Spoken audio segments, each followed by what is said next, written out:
how I get the audio to the radio station through YouTube Live.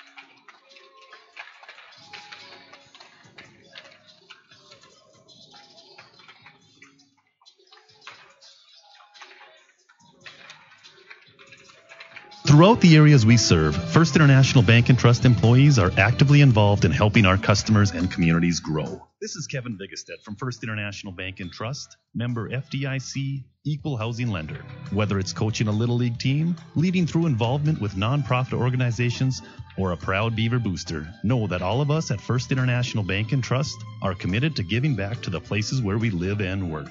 Hello, I'm Steve Funningsland, consumer lender at First Western Bank and Trust and sports enthusiast. Employees at First Western know the importance of teamwork in their day-to-day banking duties to best serve the community. I know the Minot and surrounding area high school and college athletic teams know the importance of teamwork as well. We want to wish all local teams good luck in their athletic endeavors this year. Stay safe on the courts, on the fields, on the rinks, and in the gyms. We look forward to watching you succeed. With familiar faces you on know, the rinks and in the gyms. First Western Bank and Trust. You can bank on us, member FDIC, equal housing lender.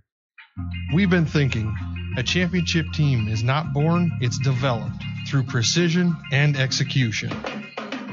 There are a lot of teams, but only one champion. At Ryan GMC Buick Cadillac, we get that. Precision matters every time. A lot of places sell cars, but only one is professional grade. Performing to the highest standard to be your dealership of choice. Ryan GMC Buick Cadillac.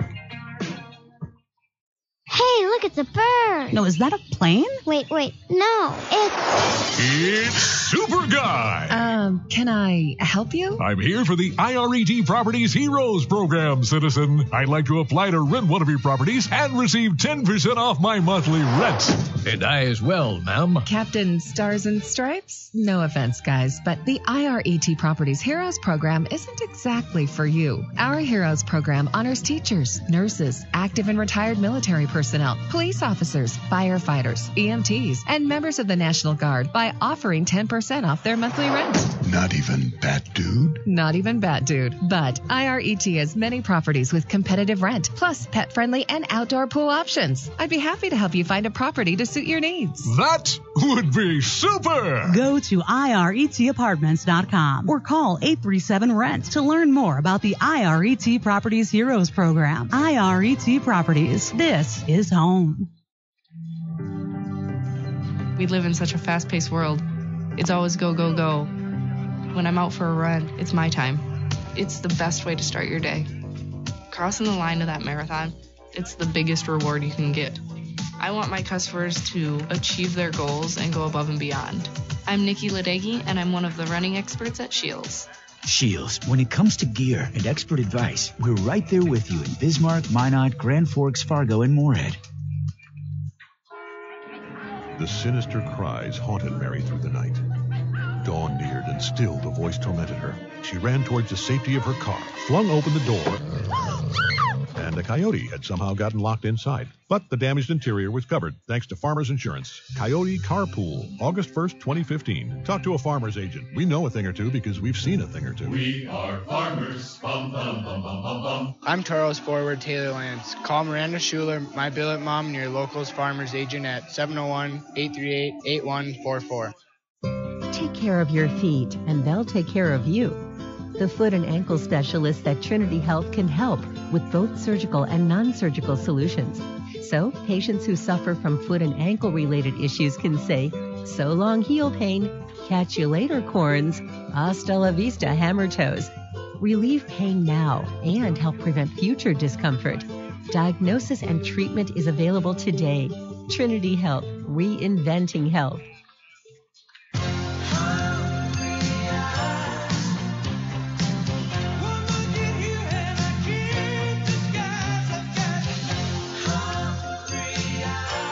Applebee's 2 for $20. Now that's eating good in the neighborhood. Captain's Cove Seafood Restaurant invites you in for your favorite seafood as well as steak, chicken, and lots of great burgers and sandwiches. The Cove has fish and chips, crab, shrimp, and all-you-can-eat meals. Captain's Cove, where fishing is made easy. 1735 South Broadway in Minot.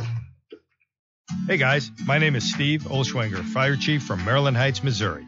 I love Firehouse Subs because you can feed your whole crew and help your community thanks to Firehouse Subs Catering. If you're planning a tailgate, an office holiday party, or anything in between, Firehouse Subs has crowd-pleasing platters starting at just $5 per person. They'll even deliver to you. And of course, you'll be helping your community because a portion of every purchase at Firehouse Subs goes towards helping first responders in our communities. The more subs folks enjoy, the more Firehouse Subs is able to help save lives. Firehouse Subs Catering. Choose from sub, salad, or dessert platters for your next group gathering. Platters start at just $5 a person. Visit firehousesubs.com to find a location near you. Firehouse Subs, founded by firemen. Firehouse of America will donate 0.13% of your purchases in 2017 at all U.S. locations to the Firehouse Subs Public Safety Foundation with a minimum donation of $1 million. For full details, visit firehousesubs.com. Hi, Scott Cattell here. Fall is just around the corner, which means the winter months aren't far away. Get your vehicle ready for your fall and winter driving with a stop at Jerry's Repair and Alignment. Jerry Fry is an ASC certified master mechanic with 30-plus years of experience. Jerry uses state-of-the-art equipment to ensure your alignment is done the right way to give you the best ride on the highway. And the right alignment also saves you wear and tear on your tires. Jerry goes the extra mile and will balance and rotate your tires to get you down the road worry-free. And if you need tires, Jerry can also take care of that. And that's not all. Jerry's can handle all jobs, big and small, and works on all makes and models. So make that appointment today. Stop in at Jerry's Repair and Alignment, 1306 First Street Southwest, or call him at 852-0332. And tell him Scott sent you.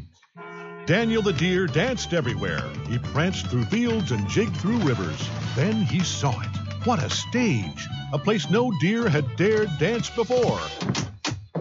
The hood of a brand new car. My car! And the car was covered, thanks to Farmers Insurance. Deer Dance Floor, December 1st, 2014. Talk to a farmer's agent. We know a thing or two because we've seen a thing or two. We are farmers. Bum, bum, bum, bum, bum, bum. I'm Taurus forward Taylor Lance. Call Miranda Schuler, my billet mom, and your locals farmers agent at 701-838-8144.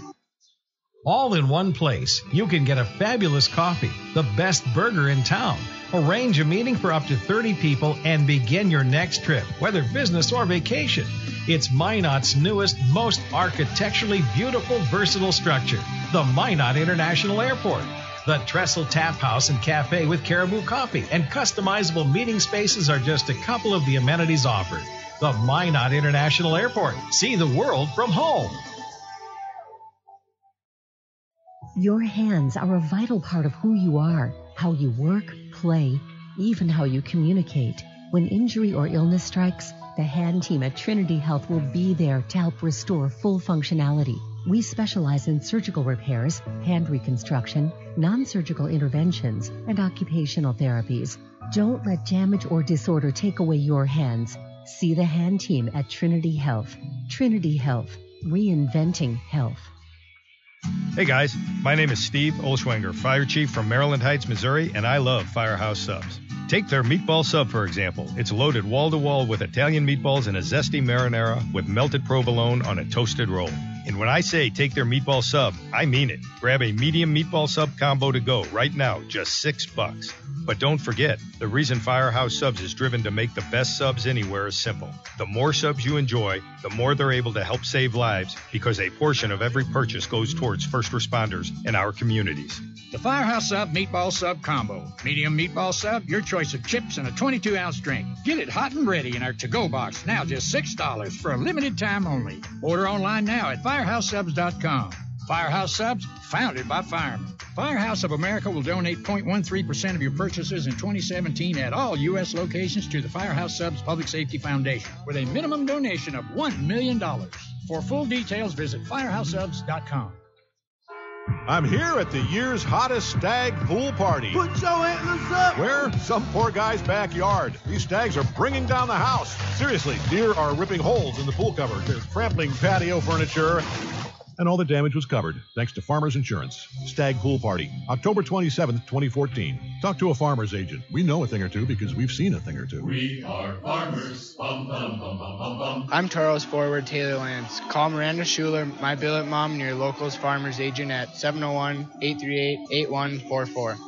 What's the best birthday party option in town? Toros Hockey. You supply the birthday boy or girl, and the Toros do the rest. Designated party areas and all sorts of perks to make your birthday kid feel special on his or her special day. Kids, it's up to you. Tell your parents or guardian that you want to celebrate your birthday with Tank and the Toros. For more information, call 701-852-0101 or visit MinotaurosHockey.com. Toros Hockey, making your birthday special. Join the charge. Hi, this is Carson Wentz. While we have a couple seconds, I'd like to tell you why I'm a fan of Ryan Family Dealerships. They know the only way to win someone's respect, to earn their business, is by meeting and exceeding their expectations. That's why I buy my vehicles here. Whether it's sales, parts, or service, you can be sure they'll go the extra mile for you. Take it from me, you're going to love buying from Ryan.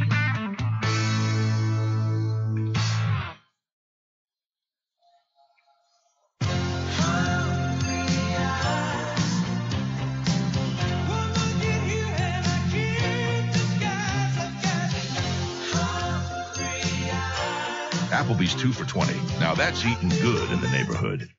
Throughout the areas we serve, First International Bank and Trust employees are actively involved in helping our customers and communities grow. This is Kevin Vigestad from First International Bank and Trust, member FDIC, equal housing lender. Whether it's coaching a Little League team, leading through involvement with nonprofit organizations, or a proud Beaver booster, know that all of us at First International Bank and Trust are committed to giving back to the places where we live and work.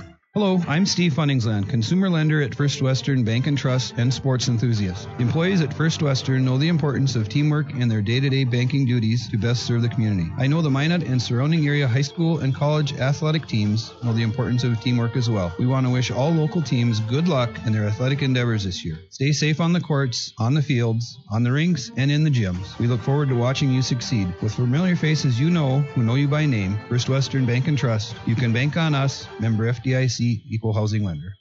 We've been thinking, a championship team is not born, it's developed through precision and execution.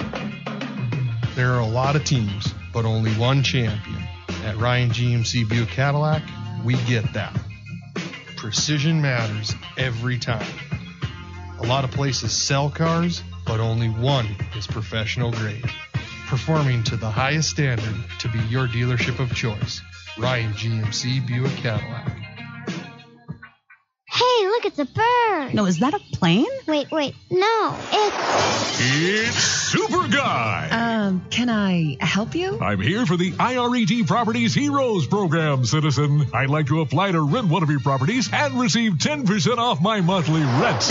And I as well, ma'am. Captain Stars and Stripes? No offense, guys, but the IRET Properties Heroes Program isn't exactly for you. Our Heroes Program honors teachers, nurses, active and retired military personnel, police officers, firefighters, EMTs, and members of the National Guard by offering 10% off their monthly rent. Not even Bat Dude? Not even Bat Dude. But IRET has many properties with competitive rent, plus pet-friendly and outdoor pool options. I'd be happy to help you find a property to suit your needs. That would be super! Go to IRETapartments.com or call 837-RENT to learn more about the IRET Properties Heroes Program. IRET Properties. This is home. We live in such a fast-paced world. It's always go, go, go. When I'm out for a run, it's my time. It's the best way to start your day. Crossing the line of that marathon, it's the biggest reward you can get. I want my customers to achieve their goals and go above and beyond. I'm Nikki Ladegi, and I'm one of the running experts at Shields. Shields, when it comes to gear and expert advice, we're right there with you in Bismarck, Minot, Grand Forks, Fargo, and Moorhead. The sinister cries haunted Mary through the night. Dawn neared, and still the voice tormented her. She ran towards the safety of her car, flung open the door, and a coyote had somehow gotten locked inside. But the damaged interior was covered thanks to Farmers Insurance. Coyote Carpool, August 1st, 2015. Talk to a farmer's agent. We know a thing or two because we've seen a thing or two. We are farmers. Bum, bum, bum, bum, bum, bum. I'm Toros forward Taylor Lance. Call Miranda Schuler, my billet mom, and your local's farmer's agent at 701-838-8144. Take care of your feet, and they'll take care of you. The foot and ankle specialists at Trinity Health can help with both surgical and non-surgical solutions. So, patients who suffer from foot and ankle-related issues can say, "So long, heel pain. Catch you later, corns. Hasta la vista, hammer toes." Relieve pain now and help prevent future discomfort.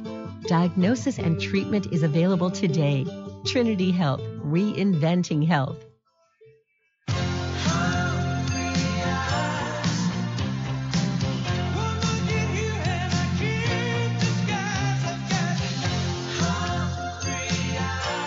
Applebee's 2 for $20. Now that's eating good in the neighborhood. Captain's Cove Seafood Restaurant invites you in for your favorite seafood as well as steak, chicken, and lots of great burgers and sandwiches. The Cove has fish and chips, crab, shrimp, and all-you-can-eat meals. Captain's Cove, where fishing is made easy. 1735 South Broadway in Minot. Hey guys, my name is Steve Olschwenger, Fire Chief from Maryland Heights, Missouri. I love Firehouse Subs because you can feed your whole crew and help your community thanks to Firehouse Subs Catering.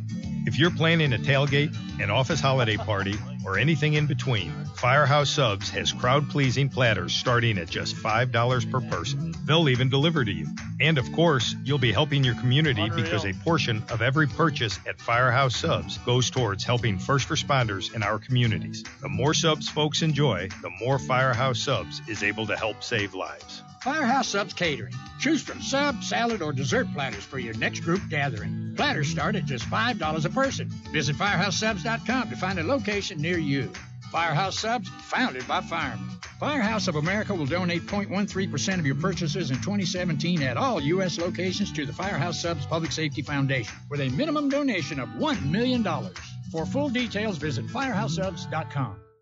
Hi, Scott Cattell here. Fall is just around the corner, which means the winter months aren't far away. Get your vehicle ready for your fall and winter driving with a stop at Jerry's Repair and Alignment. Jerry Fry is an ASC certified master mechanic with 30-plus years of experience. Jerry uses state-of-the-art equipment to ensure your alignment is done the right way to give you the best ride on the highway. And the right alignment also saves you wear and tear on your tires. Jerry goes the extra mile and will balance and rotate your tires to get you down the road worry-free. And if you need tires, Jerry can also take care of that. And that's not all. Jerry's can handle all jobs, big and small, and works on all makes and models. So make that appointment today. Stop in at Jerry's Repair and Alignment, 1306 1st Street Southwest, or call him at 852-0332. And tell him Scott sent you. Daniel the deer danced everywhere. He pranced through fields and jigged through rivers. Then he saw it. What a stage! A place no deer had dared dance before. The hood of a brand new car. Hey, my car! And the car was covered, thanks to Farmers Insurance. Deer Dance Floor, December 1st, 2014. Talk to a farmer's agent. We know a thing or two because we've seen a thing or two. We are farmers. Bum, bum, bum, bum, bum, bum. I'm Toros forward Taylor Lance. Call Miranda Schuler, my billet mom, and your local's farmer's agent at 701-838-8144. All in one place, you can get a fabulous coffee, the best burger in town, arrange a meeting for up to 30 people, and begin your next trip, whether business or vacation. It's Minot's newest, most architecturally beautiful, versatile structure, the Minot International Airport. The Trestle Tap House and Cafe with Caribou Coffee and customizable meeting spaces are just a couple of the amenities offered. The Minot International Airport. See the world from home.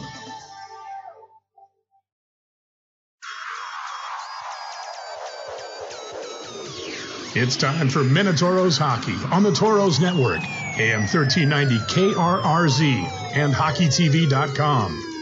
Toros Hockey is brought to you by Farmers Union Insurance, Gooseneck Implement, Mattress Firm, Liberty Tax, and Coulter Energy. Now let's go live to the Farmers Union Insurance pregame show with Ken Oda. Hello and welcome inside the Riverside Arena here in Austin, Minnesota, affectionately referred to as the Spam Can. For Toros and Austin Bruins, Puck drop just about 15 minutes away. As the big voice said, you've got the Farmers Union pregame show, and I am Ken Oda, ready to get you our first look at the Austin Bruins. And it comes at the exact halfway point of the season. We are through 30 games in this 60-game schedule, and the Central Division does not have much more clarity than it did on day one of the season at the NAHL Showcase. 6 teams separated by 7 points. The Minnesota Wilderness currently sit in first place with 37 points. The Aberdeen Wings at second with 36. Then it's these Austin Bruins. They have 33 points. And then your Toros, 32 points. The Bismarck Bobcats also with 32 points, but they've played 2 more games than the Toros have, so they are on the outside looking in on the playoff picture right now. And then bringing up the rear down in the basement, it's the Brookings Blizzard. Both Bismarck and Brookings are off this evening. They'll play each other tomorrow night in Bismarck. So this is the only game taking place in the Central Division, as the Wilderness, they're at Cooley Region, and the Aberdeen Wings, they're at the Minnesota Magicians. So a chance, if the Toros can get some help from outside of the division, and of course take care of business against the Austin Bruins, for the Toros to start to close the gap on the top of the division. This, of course, a game that features 2 of the top 4 scorers in the North American Hockey League. Toros fans are well aware that Miroslav Mucha is 4th in the league with 34 points. Travis Kothenbuthel, though, for the Austin Bruins is ahead of them, or ahead of him, I should say, with 35 points. He's got 11 goals and 24 assists. Grant Loven, he's just on the outside of the top 10. He is tied for 10th with 31 points on the season as well. Muha's 21 goals lead all scorers. Travis Kothenbuthel's 24 assists are first in the league. But on top of that, I shouldn't say on top of that, just behind him is Grant Loven. Grant Loven has 23 helpers on the year. So with a good game tonight, the Toros could have the leading goal scorer and the leading playmaker in Loven. Looking at some other league leaders, among defensemen, this game has plenty. Nolan Sawchuk is 11th among defensemen with 20 points, all of them assists. Jaden Shields is 17th. He's got 6 goals and 11 assists with 17 points. Also among the defense leaders, Colby Enns, his 4 game-winning goals lead all defensemen. His 7 goals overall lead all defensemen. Not far behind him is Jaden Shields. He's, of course, 3rd with 6. Special teams will also be a key factor this weekend. The Bruins, 3rd overall on the power play this year, 28.1%. Of course, that percentage helped significantly by the incident against Bismarck just before the Christmas break, in which Garrett Roth ended up throwing all those sticks on the ice. That's because the Bruins, I believe, put up 4 goals on 1 power play, a major penalty. So that skewed their numbers perhaps a bit. Overall, they've got 32 goals on 114 opportunities. The Toros are all the way down at 15th in the 23-team North American League, 19.6%, 21 for 107 are your Toros this year. The penalty kills are a little bit closer. The Bruins are 9th, 82.3%. The Toros, 79.2% on the kill thus far this year. We'll take a short break, and when we come back, we'll hear from Toros head coach Marty Murray about getting the first look at the Austin Bruins on the season. We will let you give that a listen after these messages here on the Minotauros Network. Your hands are a vital part of who you are, how you work, play, even how you communicate. When injury or illness strikes, the hand team at Trinity Health will be there to help restore full functionality. We specialize in surgical repairs, hand reconstruction, non-surgical interventions, and occupational therapies. Don't let damage or disorder take away your hands. See the hand team at Trinity Health. Trinity Health, reinventing health. Hey guys, my name is Steve Olschwenger, Fire Chief from Maryland Heights, Missouri, and I love Firehouse Subs. Take their meatball sub, for example. It's loaded wall-to-wall with Italian meatballs and a zesty marinara with melted provolone on a toasted roll. And when I say take their meatball sub, I mean it. Grab a medium meatball sub combo to go right now, just $6. But don't forget, the reason Firehouse Subs is driven to make the best subs anywhere is simple. The more subs you enjoy, the more they're able to help save lives, because a portion of every purchase goes towards first responders in our communities. The Firehouse Sub Meatball Sub Combo. Medium meatball sub, your choice of chips, and a 22-ounce drink. Get it hot and ready in our to-go box, now just $6 for a limited time only. Order online now at firehousesubs.com. Firehouse Subs, founded by firemen. Firehouse of America will donate 0.13% of your purchases in 2017 at all U.S. locations to the Firehouse Subs Public Safety Foundation with a minimum donation of $1 million. For full details, visit firehousesubs.com.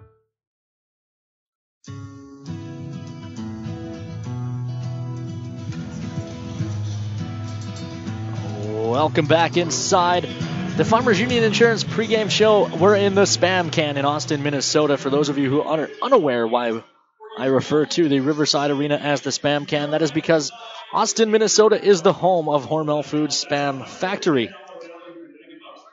They have a Spam museum here, and just about every shop you stop in sells some kind of Spam tchotchke. So refer to the Riverside as the Spam Can as a result. That aside, as I mentioned before the break, had a chance to sit down with Marty Murray and talk about seeing the Austin Bruins for the first time, as well as last weekend's 3-game set with the Bismarck Bobcats. We will let you give that a listen now. Here with Toros head coach Marty Murray. Marty, first look at Austin this year. New head coach. Do you know what to expect out of this group yet? You know, I think they play with a lot of pace. Just watching them on video, I think they've really come a long way since the beginning of the season. They had a 9-game winning streak there at not too long ago. So they've definitely turned some heads here in the last couple months, and it should be a fun test for us. Yeah, this building's always been a special one for us. Our first ever franchise playoff win here. Some great playoff battles that fortunately seem to always come out on the wrong end of. But, what's your first memory when you walk into this building? They're not good ones, because that was year one when, they had a pretty good team with Christian Full, and there's now an L.A. King, and, they used to beat up on us pretty good. So, but, we've had some real good battles here over the year. Obviously, the playoff battles speak for themselves, but, even though, on the map, we're probably the furthest part in the division, and we have developed quite a rivalry here over the years, and, they're fun games to play. Speaking of rivalries, last weekend, 3 games with Bismarck. Took 2 out of the 3. Maybe a little bit of a disappointing effort on the third day. What was your overall take from last weekend?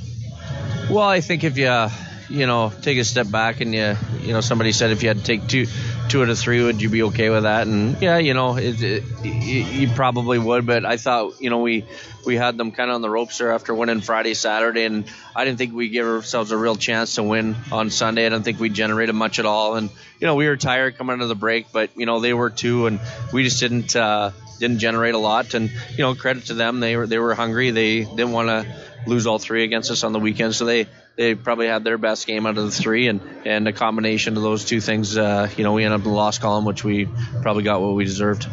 Looking at the division, still not much more clarity. Coming into last weekend, it was a 4-point spread. Now it's still only a 7-point spread from first to last, but with the 2 wins, we're back in playoff position. Too early to start looking at the standings, or with how tight this division is, do you have to? I mean, I personally, I don't beat into our guys every day, but me personally, I look at them all the time. I think that, you fall asleep at the wheel, on a few weekends back to back, and you could find yourself in a lot of trouble.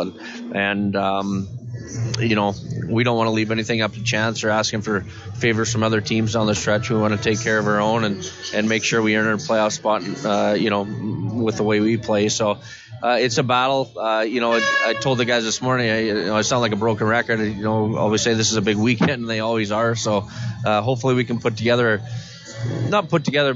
on doing what we've been doing, where we've been winning hockey games, and we keep doing that for another 6 weeks, and then we put ourselves in a playoff position where we don't have to worry about other teams doing us favors.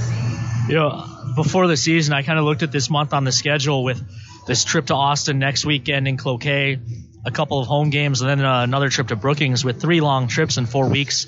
Thought this might be a crucial stretch of the schedule just because of how difficult the travel is. Is that something you've taken into consideration, or just take it a week at a time?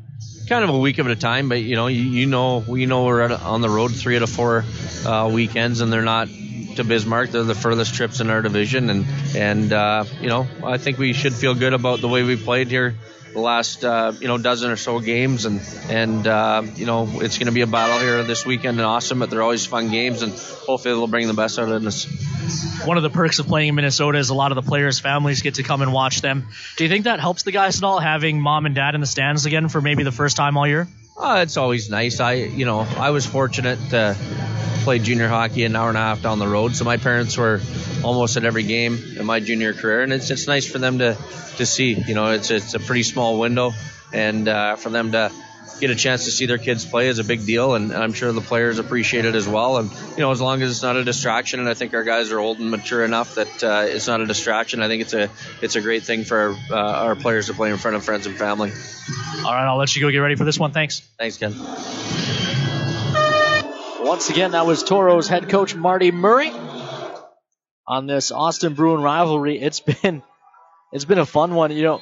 I think outside of Bismarck, Austin for a very long time has been a very good rival. We don't see them as much as we see Aberdeen or Bismarck, for example, but with 8 meetings this year, all coming in the second half of the year, and it looking like a very realistic possibility that the teams could be on a collision course in the playoffs as well.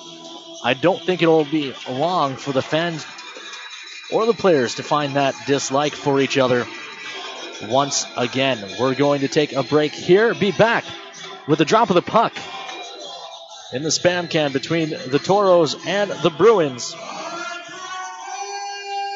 after these messages here on the Minotauros Network. Throughout the areas we serve, First International Bank and Trust employees are actively involved in helping our customers and communities grow.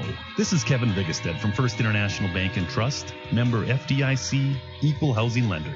Whether it's coaching a Little League team, leading through involvement with nonprofit organizations, or a proud Beaver booster, know that all of us at First International Bank and Trust are committed to giving back to the places where we live and work. Hello, I'm Steve Funningsland, consumer lender at First Western Bank and Trust and sports enthusiast. The employees at First Western know the importance of teamwork and their day-to-day banking duties to best serve the community. I know the Minot and surrounding area high school and college athletic teams know the importance of teamwork as well. We want to wish all local teams good luck in their athletic endeavors this year. Stay safe on the courts, on the fields, on the rinks, and in the gyms. We look forward to watching you succeed. With familiar faces you know, who know you by name, First Western Bank and Trust, you can bank on us, member FDIC, equal housing lender. We've been thinking, a championship team is not born, it's developed through precision and execution. There are a lot of teams, but only one champion. At Ryan GMC Buick Cadillac, we get that. Precision matters every time. A lot of places sell cars, but only one is professional grade. Performing to the highest standard to be your dealership of choice. Ryan GMC Buick Cadillac. Hey, look, it's a bird. No, is that a plane? Wait, no, It's Super Guy. Can I help you? I'm here for the IRET Properties Heroes program, citizen. I'd like to apply to rent one of your properties and receive 10% off my monthly rent. And I as well, ma'am. Captain Stars and Stripes? No offense, guys, but the IRET Properties Heroes program isn't exactly for you. Our Heroes program honors teachers, nurses, active and retired military personnel, police officers, firefighters, EMTs, and members of the National Guard by offering 10% off their monthly rent. Not even Bat Dude? Not even Bat Dude. But IRET has many properties with competitive rent, plus pet-friendly and outdoor pool options. I'd be happy to help you find a property to suit your needs. That would be super! Go to iretapartments.com or call 837-RENT to learn more about the IRET Properties Heroes program. IRET Properties. This is home. We live in such a fast-paced world. It's always go, go, go. When I'm out for a run, it's my time. It's the best way to start your day. Crossing the line of that marathon, it's the biggest reward you can get. I want my customers to achieve their goals and go above and beyond. I'm Nikki Ladegi, and I'm one of the running experts at Shields. Shields, when it comes to gear and expert advice, we're right there with you in Bismarck, Minot, Grand Forks, Fargo, and Moorhead.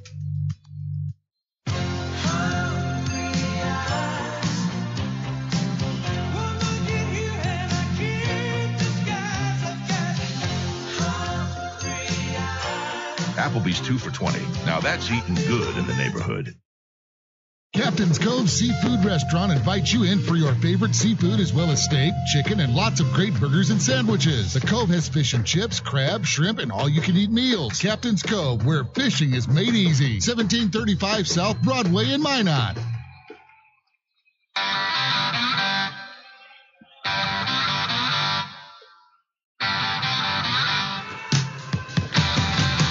Welcome back inside the Spam Cam.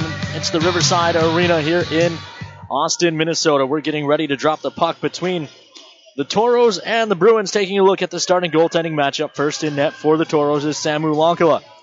Samu is 8-6-3 on the season. He has a 2.90 goals against average to go with a 905 save percentage. In the net to our left is Alex Schilling. 22 games for the netminder from Austin. A 2.49 goals against average and a 915 save percentage overall. He on the season, he's 500, 8-3. He has carried the load because Mads Sogard is with the Danish team at the World Juniors right now. So he's been playing most of the games. Puck is dropped and we are underway in Austin. Toros control off the draw, wearing the traveling red sweaters, red socks, black breezers, Cardinal buckets, and gloves as well. The Toros ice that puck, and the draw will come all the way back down into the defensive zone.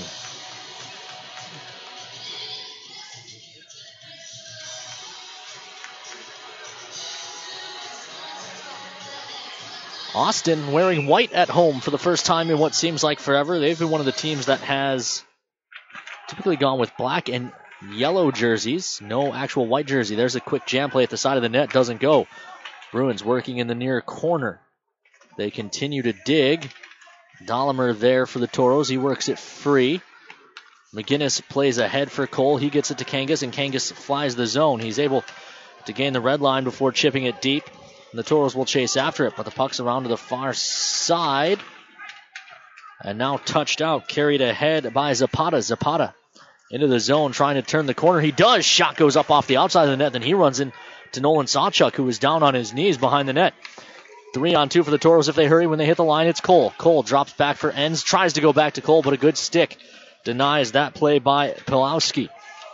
Far side, Zapata for Sheriff. Sheriff carries over the red and blue. His mates are all changing, so he's working all alone. Tries to stuff it short side, and that almost snuck through Samu. Toros control behind their own net. It's Nolan Sawchuk, 8:40 left to go here in the first period. Long stretch pass ahead, finds Alex Adams. The Toros captain touches it into the zone around Pulowski. Chases down into the corner. He's bumped off the puck there by Doyen. In behind, Adams still has it. Adams holds at the hash marks. Lost the handle, and it's taken away. Adams takes it right back and touches down the wall for Loven. Gives back to Adams, who plays back to the point. Long shot coming from Foose. Save made. Rebound loose in front. Mucha couldn't find it, and the Bruins will look to go the other way. It's Doyen. Doyen has trouble with Loven, but it's touched into the zone anyways. Cholak lost the handle down into the corner. Kothenbuchel working around behind. Toros take it away. Adams ahead for Miro. The pass was out of his reach. They'll say no icing. Played instead by Shields. He looks up ice. Pass is broken up. The Bruins turn in their own zone. Kothenbuchel dumps it into the zone. It's into the glove of Lankala. For a whistle, 17:46 left to play in period number one. Still no score. Officials tonight, a four-man crew as the NAHL starts to implement four-man officiating crews. Gordon Mitchard and Samuel Rankin working the lines. Two guys wearing the orange armbands, Brandon Schmidt and, well, that's not... Mitchard also wearing orange armbands. There's no way we have a linesman and a referee with the same name. So my guess is that's a typo on the score sheet. Meanwhile, Lance is in, and he puts one off the post. He got in behind the defense. Alec Almquist, the other linesman. I know you were all curious. Far side, puck kicked free. McGinnis tries to play back to Talbot. It's eventually broken up, and now it's ahead for Rosenbaum. Rosenbaum dumps it into the zone. Chasing after it's Talbot. He plays the body, but the Bruins are on it first. They'll start up the far side. It's Willis. Plays ahead. It was out of the reach of Lampa. Rosenbaum around for Enns. Colby Enns looks up ice. He finds Green. Green lost the handle. Lund is there. Lund chips it in. He'll chase after. Mishak's back on it first. Keeps it moving along the far side. Brandt ahead. It's booted. And Sawchuk's able to keep it in the zone, but the Bruins control. Fields moves it around. Sawchuk pinches down from the point. Tries to keep it with help from Green. It's down into the circle, but taken over there by Lampa. And the Bruins will start their break out to the far side. It's touched into the zone. Giving chase is Enns. Enns for Sawchuk. Sawchuk keeps it moving for Lund. Lund comes back to the near corner, and Enns, who retreats behind the Toro net to set up a controlled breakout. 16-17 left to go in period number 1. Toros and Bruins still scoreless. This is Kangas, lost the handle, but Sawchuk was there in support and quickly plays ahead for Enns. Colby Enns comes across and puts it on the tape of Dahlimer, who did well to catch that on his backhand. Dolly comes down to the hash marks, now plays back to the point, but it got picked off by Zapata, who plays ahead. Brandt into the zone. Brandt leaves off far side. Collision initiated by Foose, and the Toros take the puck away. Andrew Kangas carries over the red, chips over the blue, but it's taken away by the Bruins. Shields, who plays ahead to the Toro blue line. Cole takes a man into the wall there. That leaves the puck free for Lincoln Earn. Earn fails to clear past Mella. So the Toros take it away anyways. Kangas has trouble with a pair of Bruins. Earn steps back in, and it's played to the far side. Sheriff is there. Sheriff chips it down low. Colton Buthel tries to go back, but Dahlimer was there. Dahlimer wins a battle and then plays ahead for Kangas. Kangas with some space gains the red line and just flicks that into the zone. It didn't get deep, however, and the Bruins try to catch the Toros in a change. Toros do well to scurry 5 fresh bodies onto the ice, and it's McGinnis behind his own net, leaving off to the far side. Coming across McGinnis. McGinnis hits the hash marks in his own zone and plays ahead for Adams. Adams uses his body to protect, but has to play the puck back to his defenseman. Now it's ahead. Loven gains the line on the near side. Fields bumps him off the puck. However, it's turned over in the middle of the zone. Adams feeds Loven. Loven walks in. Shot goes just up and over. A nice play off a turnover for the Toros. Did everything but score. Now there's a centering feed from Mucha that's too hot to handle. Left in behind. Fields. 14:35 left to go in period number 1. Still no scores. The Bruins start up the ice on the far side. That pass missed everyone. Arm is up for icing, and the Toros win the race. We are interactive here on the Minotauros Network. You can tweet at me personally at Ken_Oda. That's KEN_ODA. Or you can tweet at the team at Minotauros Hockey, MINOTAUROHOCKEY. Several fans checking in already. The Meckleys, the Pickards, the Schulers, but the Belisles, the Mocks, and Chris Gillespie checking in from Colorado. Toros control off the draw in the offensive zone. Ends with a shot. That one's tipped just wide. They dig in the corner. Toros honorary captain Aaron Bliven and Mom Michelle checking in as well.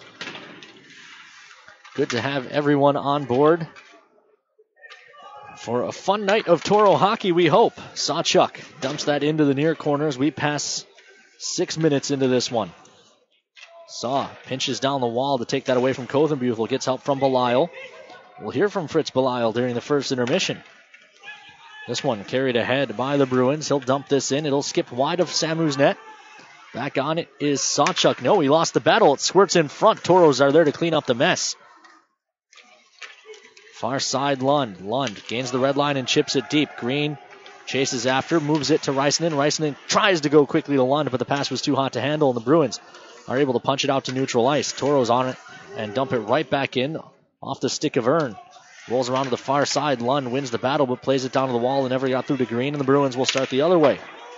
This one is dumped into the zone by Mishak. Rosenbaum plays around to the near side. Reisenen gives it right back to him in behind the net. Rosenbaum uses the glass to bank that out to neutral ice, but it missed Lund. Dumped back into the Toro zone to laid offside. Bruins have to touch up. They do. Rosenbaum's back on it. Quickly ahead to the far side and Lund. Lund to Green. Green around oncoming pressure and then dumps that into the zone on the near side. Far corner. Brandt comes across into the middle. Broken up nicely by pressure from Cole and chipped back in by Connor McGinnis. Toros touch up. Kangas line out for the Toros as we pass 1, 2, 3, 4 showing on the game clock. Still no score. This is ahead.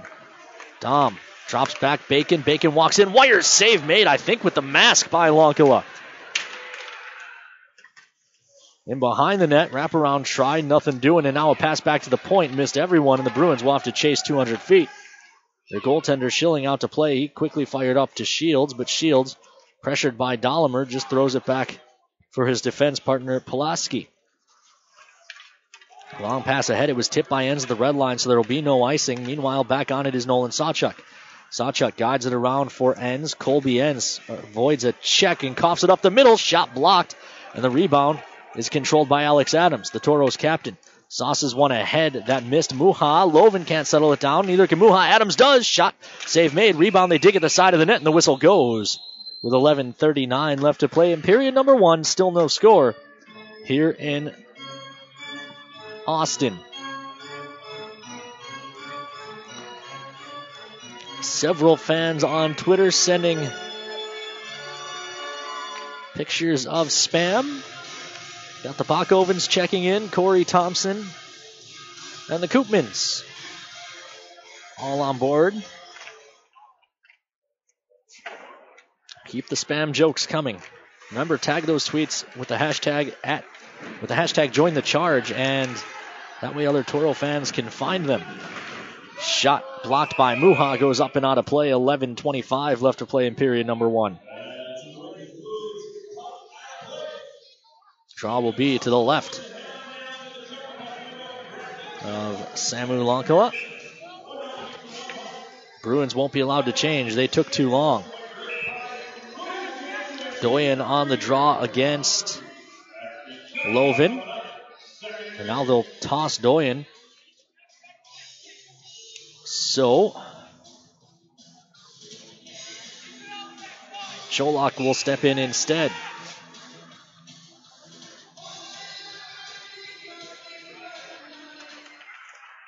Draw controlled by the Toros. Ends wraps around behind. Sawchuk is bumped off. I hear a Let's Go Toros chant coming from the crowd. Meanwhile, side of the net. That doesn't go. Taken away. Loven comes out from in front. Shot got through, but it didn't find the back of the net. Foose, seeing eye shot. Alex Adams tries to follow it up, but Schilling got across. A couple of 5-star saves for the Bruins goaltender. Meanwhile, Adams in, drops for Loven. Loven squeezing through a check. Now he gets taken down, and the Bruins will go the other way. 3-on-2 if they hurry. Sheriff's the trigger man. He drops back for Kothenbuthel. Shot, save made. Rebound given to the side of the net. It's carried in behind. Earn battling there against a pair of Bruins. Sheriff has it taken away as Lance steps in. Taylor Lance, one of the rookie forwards for the Toros, who's really seemed to find his stride here of late. 10:20 left to play in period number 1. Still no score as Lance is forced to turn back. So again, Zapata forces Lance in behind. Lance finally comes out from behind the net with 604 seconds left to play in period number 1. And then he drops it back in for Foose. Foose rips up ice. That one too hot to handle for Belisle. A big hit along the boards. Bruins want to call. They're not getting one. Centering feed. Talbot puts it in. Toros lead 1-0.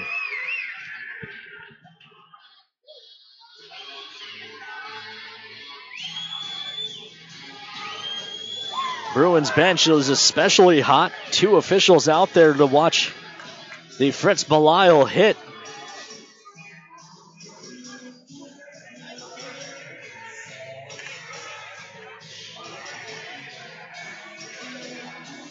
Neither deemed it a problem. And right off that play, the Toros score with a palindrome on the clock. 9:49 left to play in period number 1, and the Toros lead 1-0. after maybe catching a little bit of a break. Toros control off the draw.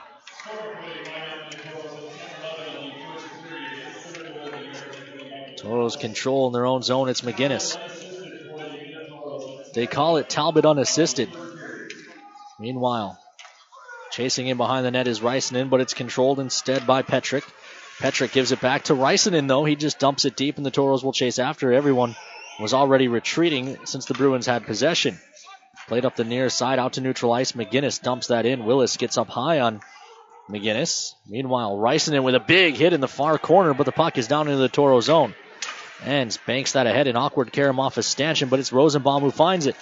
Rosenbaum sweeps that into the zone. It'll roll to the far side. Pinned up there is Green. He'll battle with Pulaski. They continue to dig. In that near corner along the wall, Kangas is pinned up there as well. Kangas working, looking for help. Doesn't get it, and the puck taken away and flipped out to neutral by the Bruins. Sawchuk wants to catch the Bruins in a change. Fires ahead. The Bruins did well to get on. Bruins lose the puck in behind the net. In front, one-time try doesn't go for Kangas. It was a nice feed from Dahlimer. Dolly banks back to the point for Enns. Enns walks the line, thinks he has an angle, shot it wide. Rebound around to the near side, and Sheriff. Cole forces him to give it up. It's turned over. Dahlimer from the high slot delays, looking for an angle. Doesn't have one. He then gave it up. Thought Enns was going to keep in, but Enns decided to drift back to the point. Dahlimer takes it back, however, and gets it to Kangas in behind the net. Kangas works himself free, buying time. He's looking to get it to the front. Two Bruins come to him. He dumps it in behind. It'll be Dahlimer. Dahlimer beats one and now tries to stuff it. Still loose, and the whistle goes as they pile up in the blue paint. 7:49 to play in period number one. And the Toros lead by one.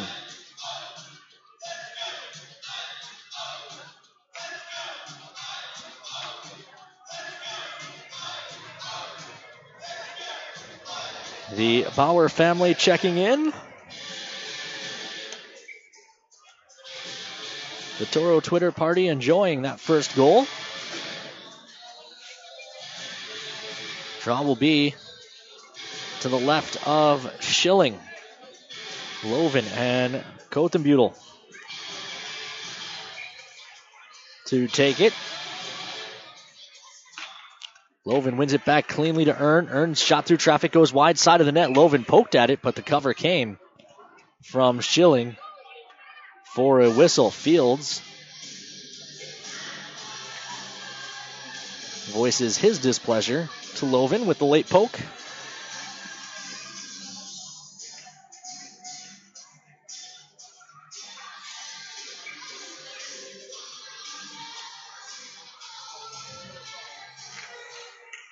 Draw lays free in the circle. Muha couldn't find it. His poke back to the point. Long shot coming. That goes just up and over. Adams finds the loose puck. Looks to work a cycle in behind. There was no one there for the Toros. The Bruins find it first, and they'll start up ice. It's Doyen. Doyen over the red and then chips into the zone. It actually ends up on net where Lonkala has to fight it off. In behind the net they dig, and the puck squirts free for Muha. Miro starts up the near side, rips across for Adams. Adams gains the line on the far side, sauces one in for Lovin. It was just out of his reach, however. Puck's chipped ahead. Cholak to Kothenbutel.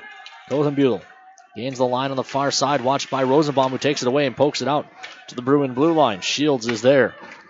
7 minutes left to go in period number one. That was played with a high stick if the Toros... Apparently not. That was face high for McGinnis. But apparently that's allowed tonight. This is Lance. Lance can't jitterbug his way into the zone. He'll have to peel back. From the red line, he chips it in. Talbot gives chase. Pulowski's there. So is Shields, and the puck is around to the near side where the Bruins control. Along the wall, Lance plays out to neutral. Brandt races, but Rosenbaum beats him there. Rosenbaum turns it over through a hook. So the no call's going both ways. This is turned over right in the middle. Dom couldn't settle it down, and Belial put him down hard. Now along the near side wall, McGinnis sweeps it along to the far side. Up into the middle, that pass missed everyone. And it's Zapata in the neutral zone. His pass hits Willis in the skate. It was intended for Dom. Far side, Colby ends at his own blue line. Comes across, it's Rosenbaum. Ahead for Green. Green looks to chip around. He gets interfered with, and now a stick gets up high on Petrick. They're not calling anything. Meanwhile, a shot save made by Lankala. Rebound ahead. Rysanen dumps it into the zone. Rysanen moves it around behind Lund. Lund plays back to the point and Sawchuk. Sawchuk shot, tip, save made. Rebound held on to for a whistle. 5:31 left to go in period number 1. Toros lead by 1 here on the Toros Network. Where will they put this draw? It'll be to the right of Schilling.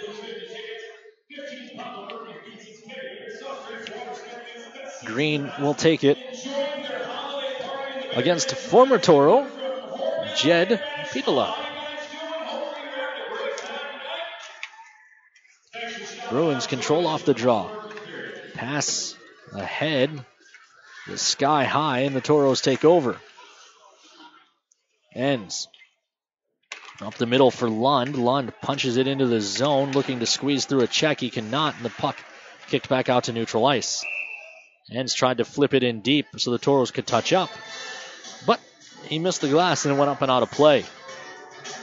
311 seconds left to go in period number 1. Toros lead the Bruins 1-0 on Talbot's.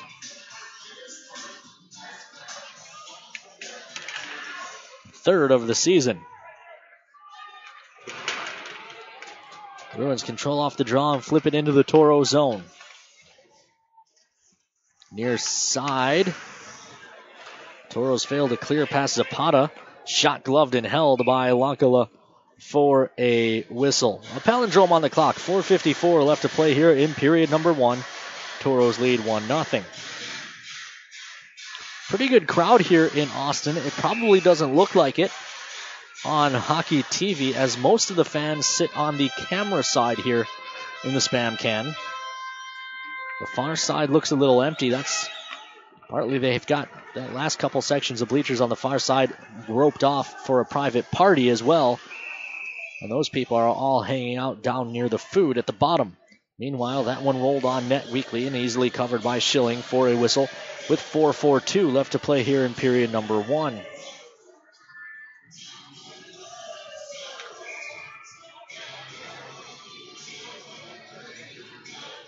Dahlemer and Kothenbutel on the draw. To the right of the Bruins goaltender. Hacked sideways. Dahlemer chases after it himself after Kangas was taken down, but the puck squirts out to neutral anyways. Toros have to touch up. That allows the Bruins to gain possession and feed in for Kothenbutel. Too hot to handle. He throws it in front. That missed everyone and rolls out to neutral ice. Fields delays. Then he leaves off to the far side, and Pulaski. He dumps it into the middle. Kothenbutel on alone. Shot it from a tough angle, and the rebound caroms around to the near side and starts Kangas up ice. Kangas can't squeeze through a check in front of the Bruin bench. Doyen's back on it in the near corner of his own zone. Swept around to the far side, and Evan Cholak able to free it up was Kangas. He's pinned there. Into dig as well is Dahlemer. The Bruins eventually win the battle.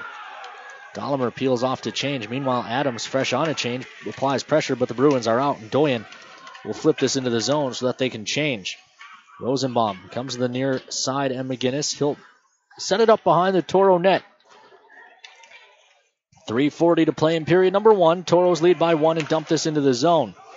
Lovenline is out and after it, but the Bruins control. It's swept over to the far side, played ahead by Pitola. Into the middle, Willis. Willis tries to leave off for Dom, but that is offside, and the whistle comes. 3:24 left to play here in the first. Toros lead 1-0. Molly Frew and the Frew family checking in.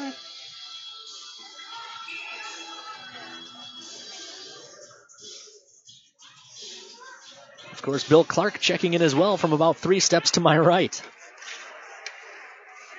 This is a trip that Toros fans always seem to make. There's a long pass blocked off by Willis. That combined with having so many Minnesota boys on the roster, always a lot of support for the Cream and Cardinal in Austin. Meanwhile, that's broken up at the blue line. Toros play it back to their D. dangerously close to too many men. The Toros never actually played the puck here. The player got into the bench. No one touched the puck for the Toros, so there shouldn't be a too many men call.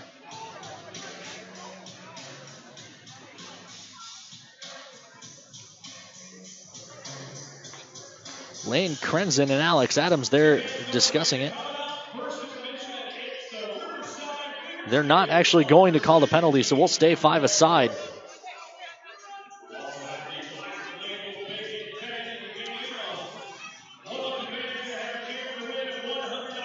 The officials find the right answer.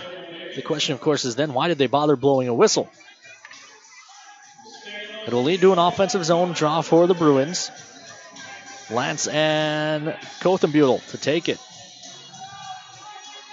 Steve Howard, the bench boss for the Bruins, voicing his displeasure.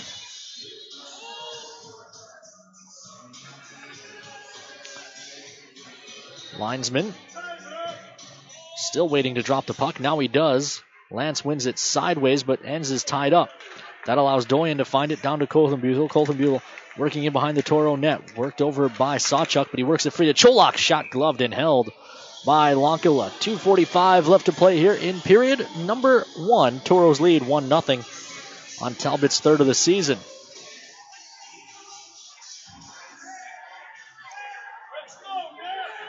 Miranda Schuler checking in, saying she appreciates the quality camera work and video quality here in Austin. For all the rivalry on the ice, I will say the Austin Bruins, one of the organizations that does things the right way. Always a pleasure to come to Austin. Fantastic office staff. Lance and Kothenbutel were jousting on the wing, and now Lance is going to get sent to the box.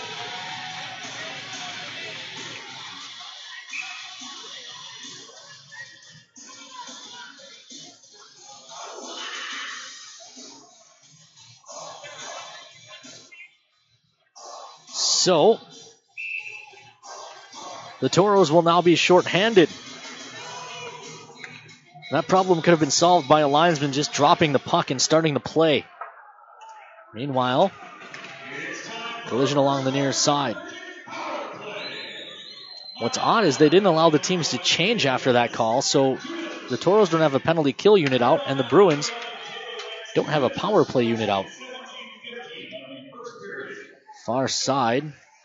Toros Belisle takes it away in the offensive zone, trying to pull his way to the front. Backhand try off the outside of the cage. Belisle working down low, and the Bruins take it away and set it up. On special teams, the Toros penalty kill 12th in the league, 79.2%. The Bruins are third on the power play, 28.1%.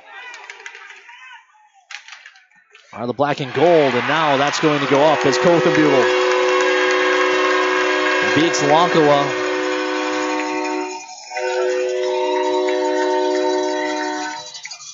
To make it 1-1.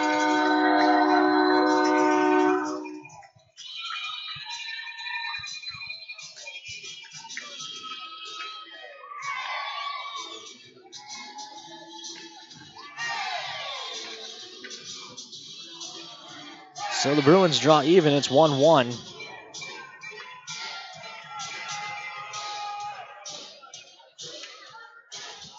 On a power play that wouldn't have existed if a linesman had just dropped the puck and started the play.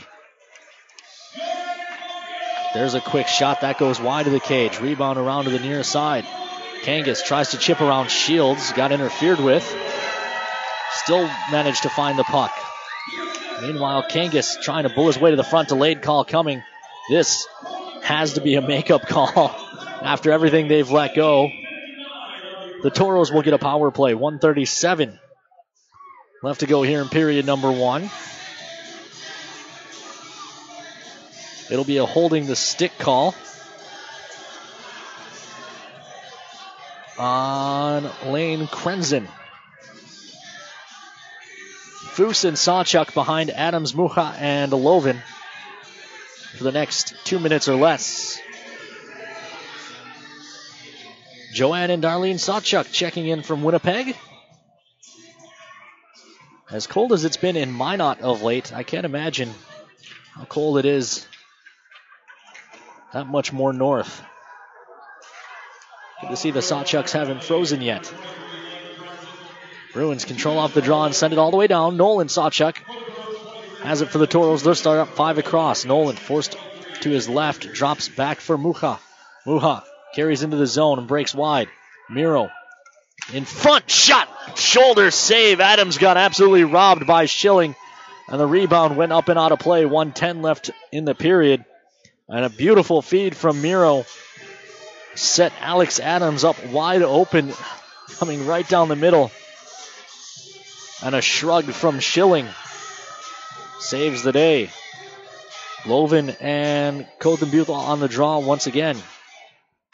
Draw controlled by the Bruins. Swept around to the nearest side. Lampa forced to turn, and he'll send it all the way down. 1 minute remaining here in period number 1. Toros and Bruins are even at aces. Toros are on the power play until they score or the horn sounds to end the period. This is Mucha into the zone. Hits the hash marks and then turns back. Banks back to the point in Sawchuk.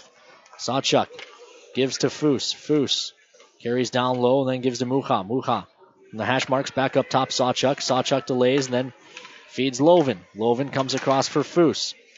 Foose up top. Sawchuk hammers one off the glass. Rebound comes back in front. And it's carried to the wall by Adams. Adams works it down low. Lovin sweeps it around to the far side and Mucha. 20 seconds left. Miro holding. Leaves for Adams. 15 seconds as Adams comes in. He looked across for Foose. The pass was off the mark. Not sure if it was tipped or not, but now a shorthanded rush the other way.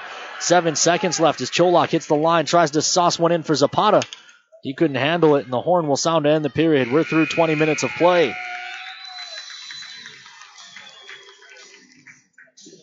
So 20 minutes, and the Toros and Bruins are even 1-1. We'll tell you all about it after these messages here on the Minotauros Network.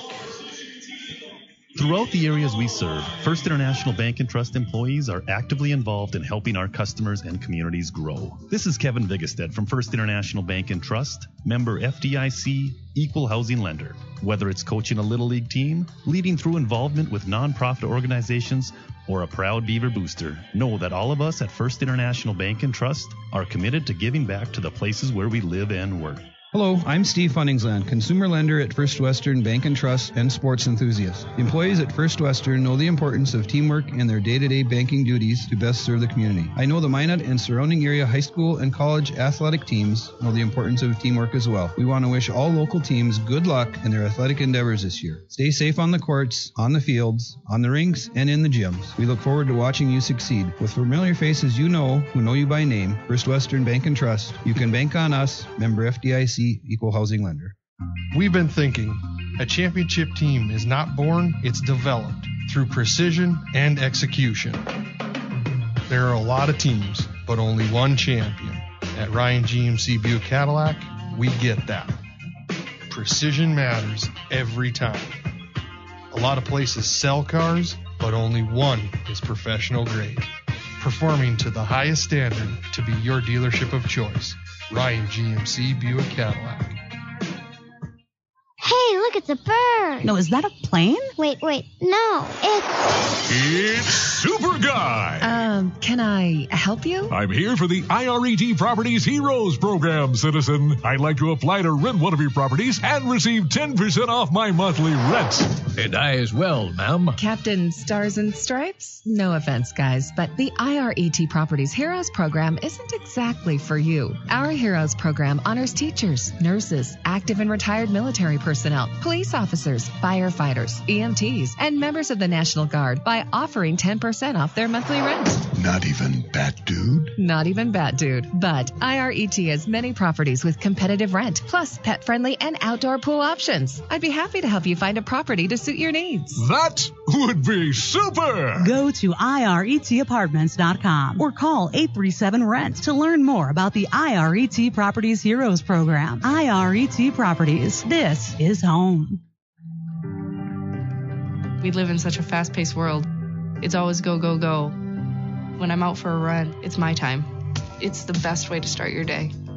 Crossing the line of that marathon, it's the biggest reward you can get.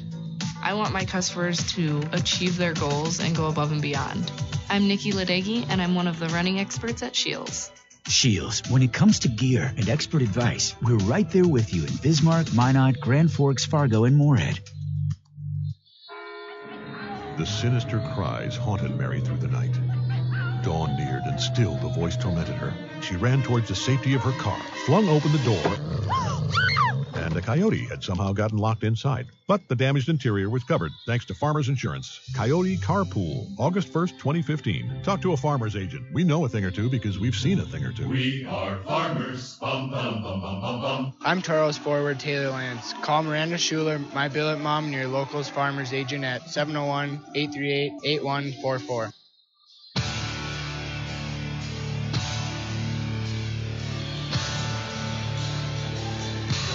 Welcome back inside the Spam Can here in Austin, Minnesota for the Gooseneck Implement Intermission Report. We're hoping to have Shane Wagner up to discuss the first period.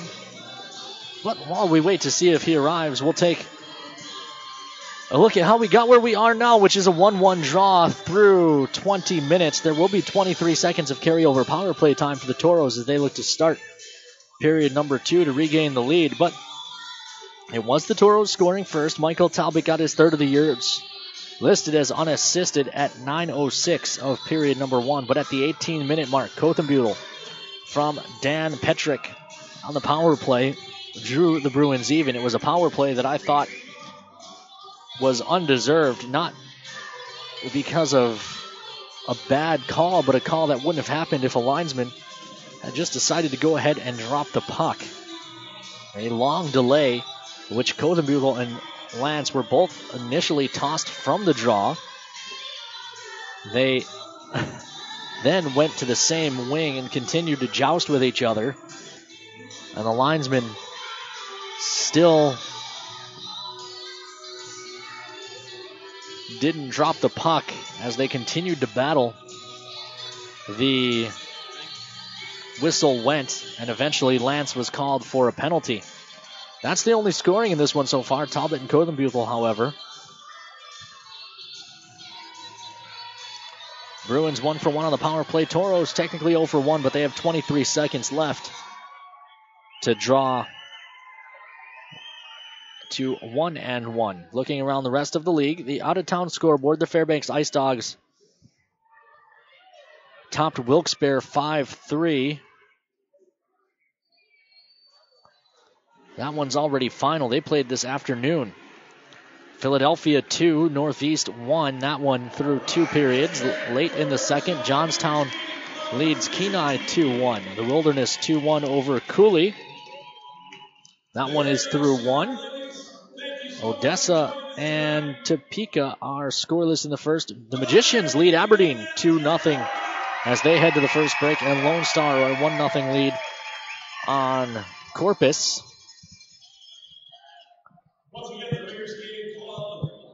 So the Toros getting some help from outside of the division as the Magicians lead the Wings. But Cooley not holding up their end of the deal as the Wilderness lead them 2-1. Joining me now is Toros assistant coach Shane Wagner. Shane, I thought a pretty good start to that one. Talbot got his third of the season to get you guys the lead, but what happened? What was the explanation given to the bench for the power play call that sent Lance to the box? Nothing. I think they, I don't know what set Lance off, but he kind of hopped the draw and slashed Cothenbutel in the back of the leg, and I think he's just trying to set precedents for the rest of the game, I guess. To me, it just seemed like that was something that could have been solved by them going ahead and dropping a puck. It seemed like a long delay between when everyone lined up and when a puck was put in play. Yeah, absolutely. And I think sometimes the first guy, they'll kind of wait out and kick someone out, and then the second time around, they'll throw it down real quick. But I think it's just the young linesmen figuring out the kind of the pace of the game. That aside, a 4-man officiating crew, I know the North American League trying to phase that in at least some of the time now here this year. I expected perhaps when I first saw that 2 referees that perhaps we'd see an over-officiated game, but if anything, I feel like they've for the most part stayed out of it. Yeah, and it's nice to see that they're kind of letting the players play the game and, call the stuff that they feel is game-changing. But I think sometimes when there's one rep, they get overwhelmed and they catch the guys either flopping or diving, and that's all they see, so they kind of put their arm up. Now, when you have this second referee on the ice, do you remind the guys that, hey, some of the stuff you maybe do behind the play is going more likely to get seen? Well, hopefully that goes without saying sometimes, and I think these guys know how good they are on the power play, that we have to just keep our feet moving and try to get our own power plays going and stay out of the box the best we can. It looks like a little bit of a shuffle up on the defense pairings on the power play. Foose now with Sawchuk. We didn't see the second unit out yet, I don't think, but I assume it's Colby and Rosenbaum. What was the change there? What was the reason for the change? Not too much. We just kind of thought that we'd give Foose a go around, and now adding an extra 20-year-old with experience, especially in big games. We added just another look out there, and I think it's been helping quite a bit. We're now officially halfway through your first season as the assistant coach with the Toros. How do you feel you fit in working with Marty and with the guys so far? I hope I am doing a good job. I really enjoy it here. I think the guys are, responsive, and it's a good group of players. And, I'm learning more than I have anywhere else, and I'm just excited to keep it rolling. All right, well, I'll let you go get ready for period number 2. Thanks for coming up. Thanks, Ken. Once again, that's Toros assistant coach Shane Wagner. We'll take a timeout here and be back with more on the Gooseneck Implement Intermission Report after these messages here on the Toros Network. Take care of your feet, and they'll take care of you. The foot and ankle specialists at Trinity Health can help with both surgical and non-surgical solutions. So, patients who suffer from foot and ankle-related issues can say, "So long, heel pain. Catch you later, corns. Hasta la vista, hammer toes." Relieve pain now and help prevent future discomfort. Diagnosis and treatment is available today. Trinity Health, reinventing health.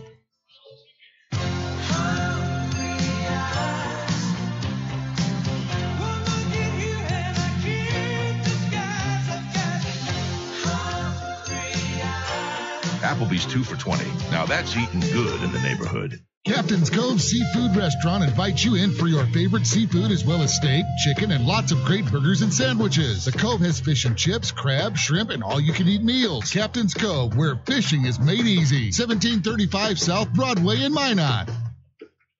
Hey guys, my name is Steve Olschwenger, Fire Chief from Maryland Heights, Missouri. I love Firehouse Subs because you can feed your whole crew and help your community thanks to Firehouse Subs Catering.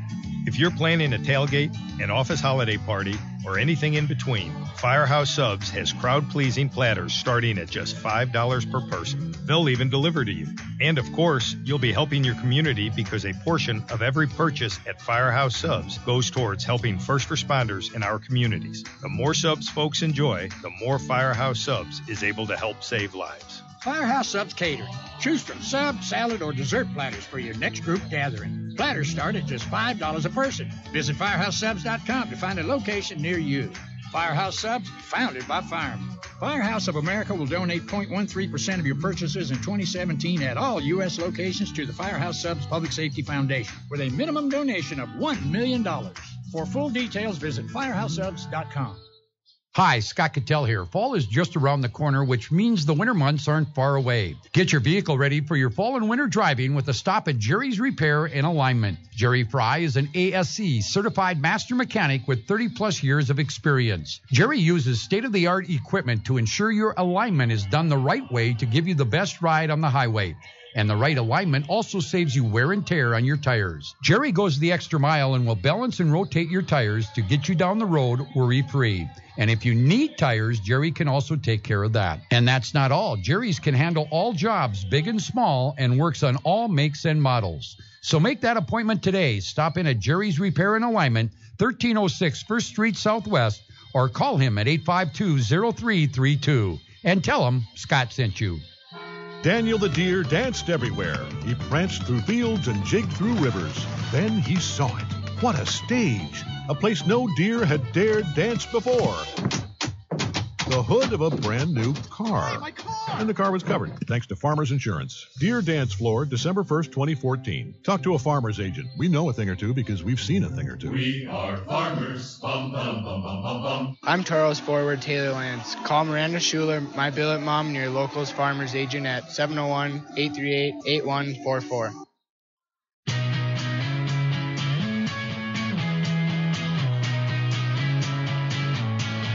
Welcome back inside the Gooseneck Implement Intermission Report. Toros and the Bruins even at 1 aside through 20 minutes of play. Shots on goal even at 10 aside as well.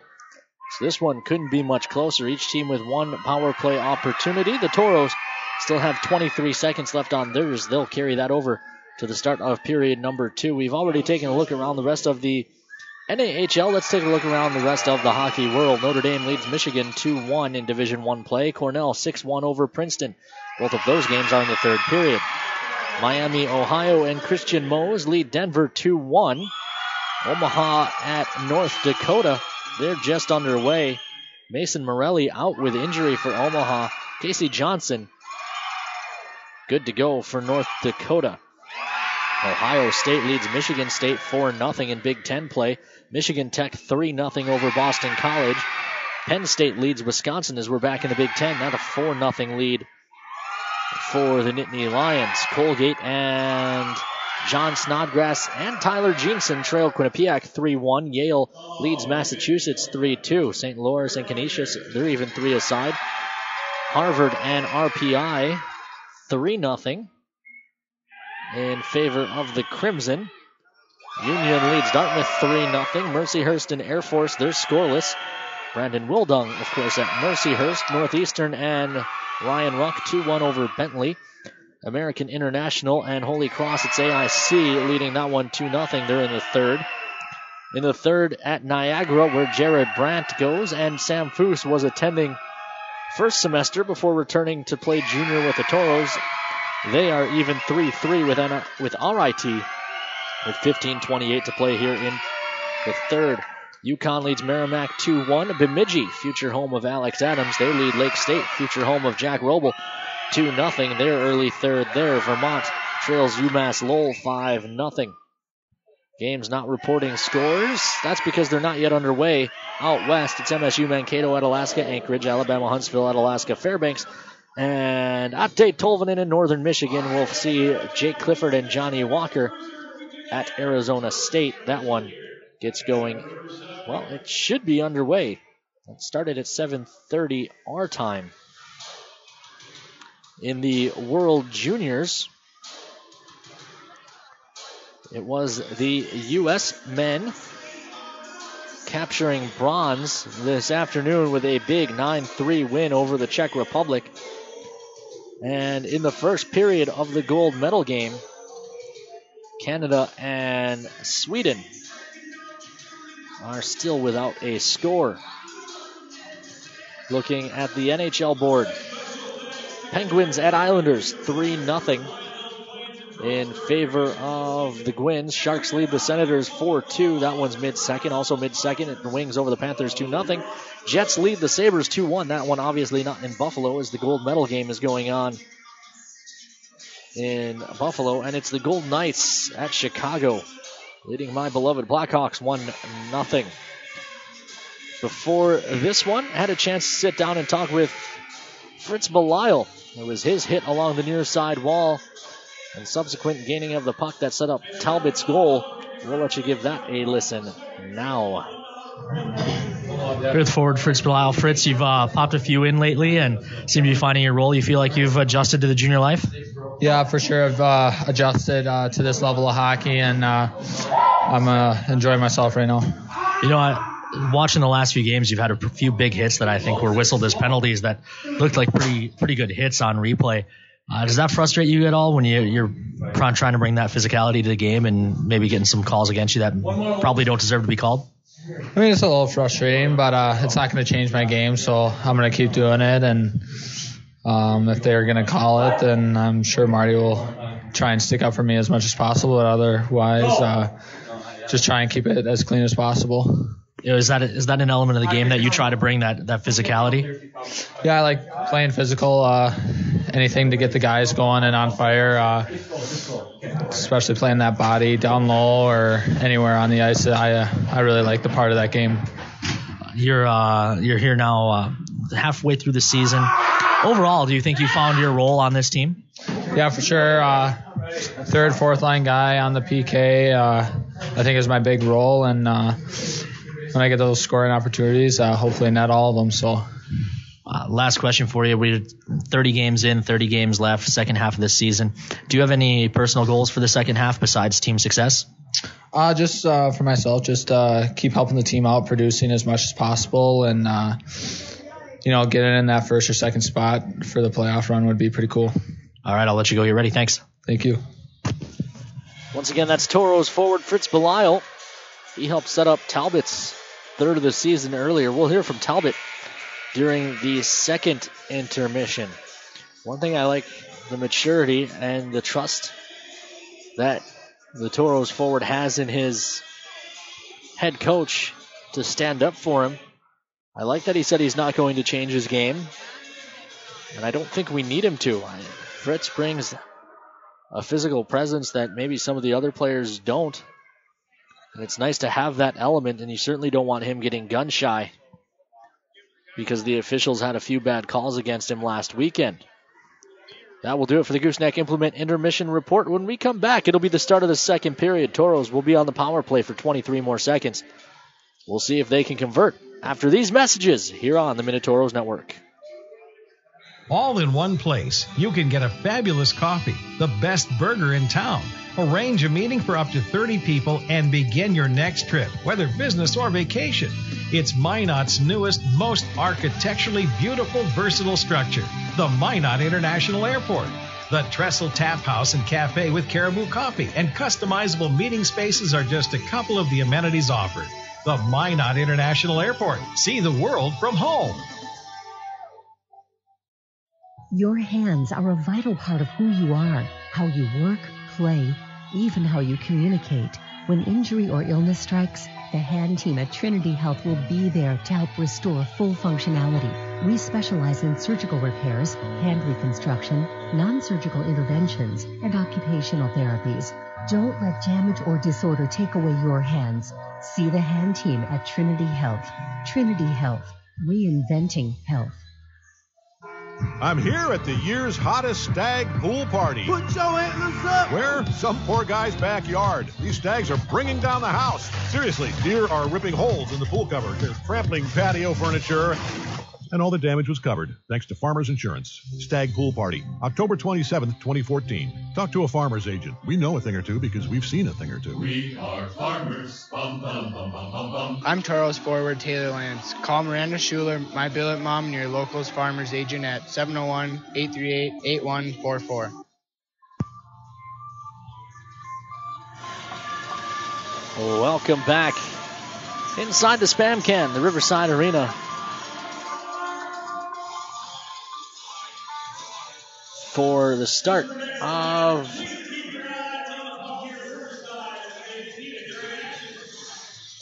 period number 2 between the Toros and Bruins.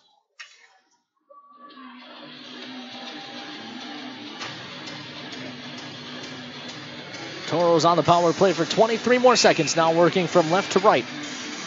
on your radio dial. Toros, of course, wearing the traveling red sweaters and red socks. Cardinal red buckets and gloves as well. Black breezers. Cream names and numbers for the men from Minot. Bruins won the draw and sent it all the way down, so the Toros start off ice. Just 10 seconds left on the power play. Poked through, didn't get through Zapata, however.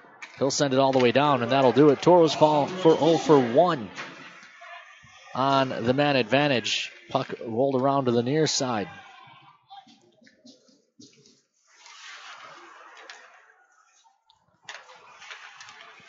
This one sent ahead on the near side. Punched back up for Dahlimer. Dahlimer chips it into the far side corner. Dahlimer couldn't gain possession. The puck's rolled around to the near side. An awkward carom will elude Foose. He'll have to play back to Earn. Earn comes back across. It hits Foose in the skates. And Karem's back behind the Toro net. Foose just hammers around to the far side, but it's kept at the point. Centering feed for Kothenbuhl. Side of the net. Shot save made by Lonkala. 18:57 left to go in period number 2. During the first, I asked if it had gotten too cold in Winnipeg. Darlene Sawchuk checks in, only minus 40 Celsius. The problem is, I don't speak Celsius. She may as well have told me the temperature in balloons. I don't know how you'd measure temperature with balloons, but I also don't know how you measure temperature with Celsius. Draws to the left of Lonkala. Well, assume minus 40 is very cold, no matter what you're measuring it in. This is around to the near side. Foose hammers it up ice. It does leave the zone. Adams trying to touch for Loven. He does. Loven poked at the blue line. Willis able to retrieve it. Adams takes it away from him. The Toros captain squeezes through a check. He's got Loven driving the net. Shot on. Save made. Rebound covered. Hungry Hippo style by Schilling with 18:38 left to play in period number 2 in a tie game. Draw will be to the right of Schilling.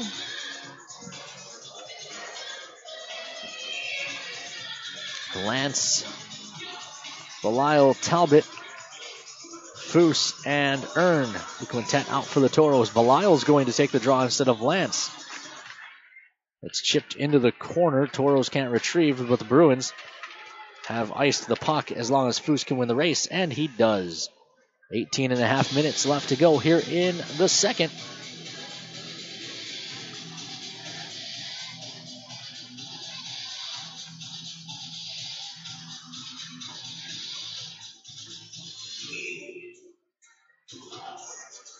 Draw will be to the right of Schilling, but the Bruins control. Into the zone. Doyen shot it wide.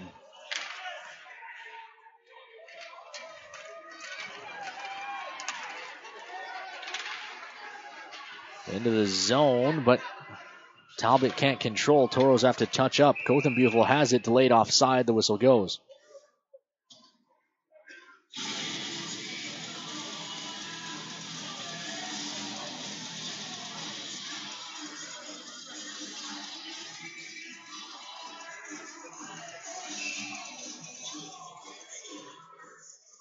Draw will be in front of the Toro bench.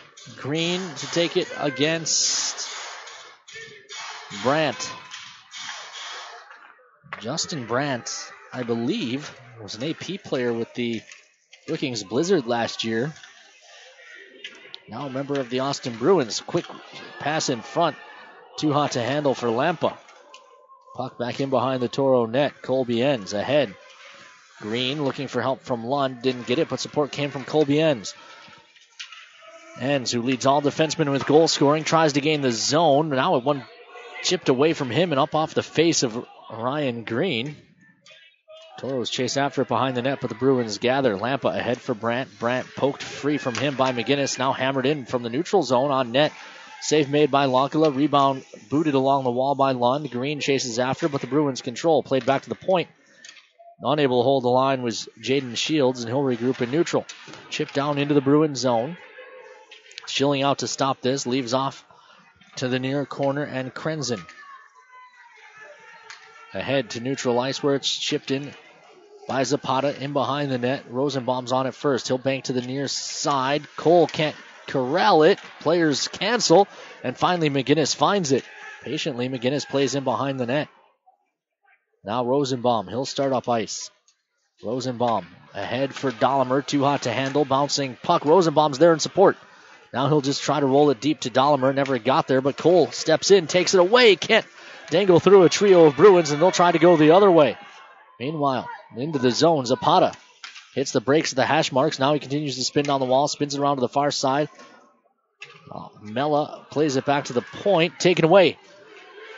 Kangas in, shot, save made, rebound given. It's at the side of the net. Cole battling against a pair of Bruins. They manage to hack it free and play to the far side. Sheriff, as we start to go end to end in Austin. Sheriff cuts to the middle. He's on his backhand, leaves off. Pulowski joining the rush, shot it wide. May have been blocked. Meanwhile, it's put right onto the tape of Kangas, and the Toros come back the other way. This time, Kangas will change, or chip. He went to change. Instead, he'll chase it down as the rest of the Toros change. Far side, Fields plays in behind. Adams up on the pressure. Comes to Colton Buthel on the near side half wall. Flipped all the way out to neutral ice. Ends, able to glove down to the stick. Plays back to Sawchuk. Nolan Sawchuk sends one up ice for Adams. Adams just flips one into the zone, giving chases Mucha. Around to the near side. Colton Buthel sweeps it. Kept at the point by End. No, not kept. And the Toros will regroup in unclaimed ice. Ends with it there.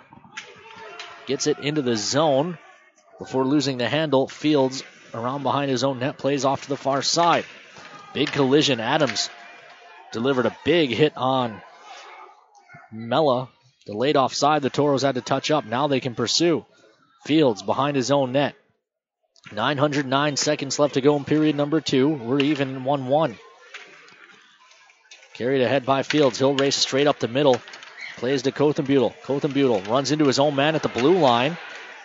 That allows the Toros to take over. It comes to the side of the net where it'll be covered by Lonkala.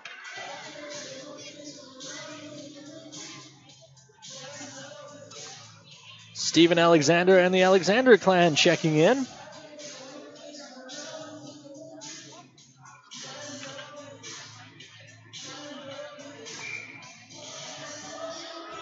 Draw to the left of Samu. Lance and Kothenbutel.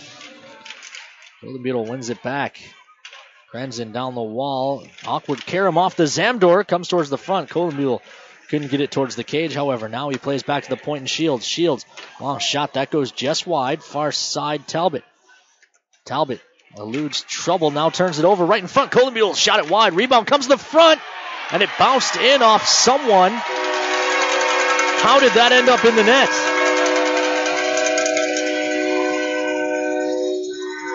Bruins lead 1-0. Or make that 2-1. On a puck that just ping-ponged around in front of the cage until it found the back of the net.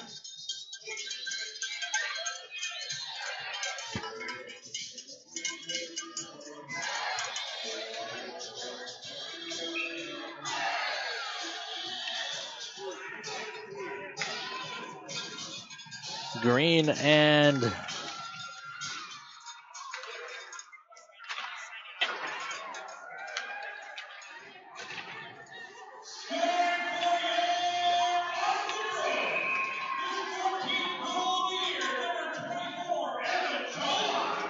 they've credited the goal to Cholak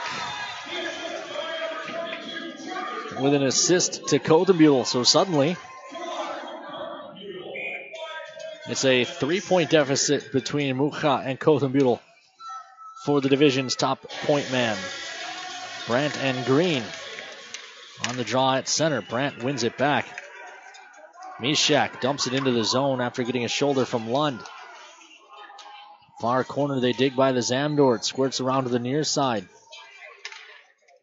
Fired up ice. Lund back ahead for Rysonen. Shot off the outside of the cage. Green around behind. He's stepped into Mishak. They continue to dig. Battle in behind the Austin cage. They continue to dig. Just a rugby scrum along the back wall. Eventually the Bruins dig the puck out, but it's turned over in front. Unable to pull the trigger was Lund, but he plays it back to Enns. Enns walks in. Wires shot save made. Green had to go to the bench. He lost his helmet. And the Bruins send this down ice, but it ends up on net, so there will be no icing as Lankila is forced to cover with pressure being applied by Justin Brandt. 13:29 left to go in period number 2.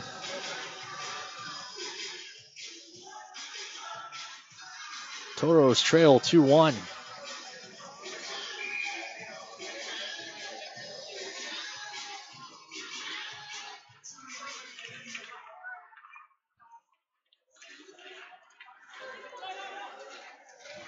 Near side.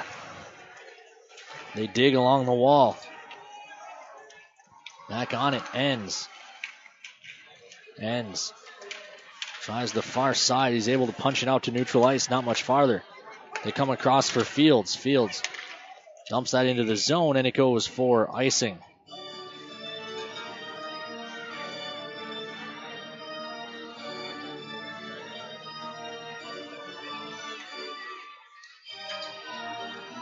.13:04 left to go in period number 2. Toros trail for the first time tonight.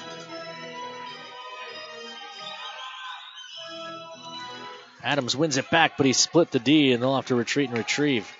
McGinnis is on it first for the Toros. Tries across for Rosenbaum. Rosie banks ahead. Loven able to touch it, but he couldn't corral the laid off side. So the Bruins had to escape the zone before they could play that. They did, and now they'll control again. Bruin player falls down, but it's a delayed offside on the Toros. This time Adams is in clean, but it's poked away from him. And Sheriff tries to go the other way. Sheriff tries a drag move. It doesn't work on McGinnis.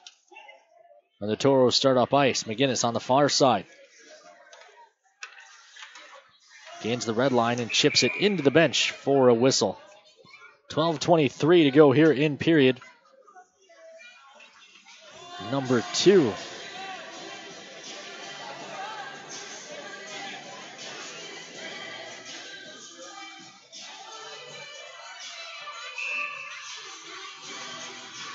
Draw will be at center.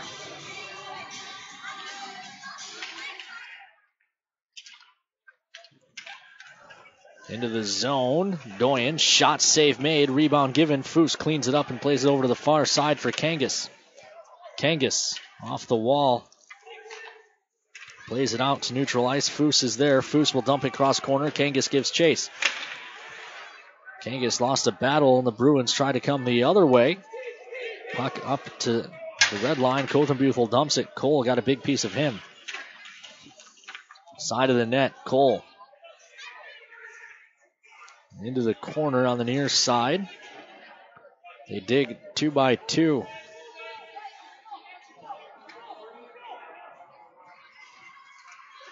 Eventually it squirts free and Lincoln Earn guides it around to the far side. Kangas fights through and works it ahead for Cole. Cole working 1-on-3. He can't split the trio of Bruins. And the puck's around to the near side.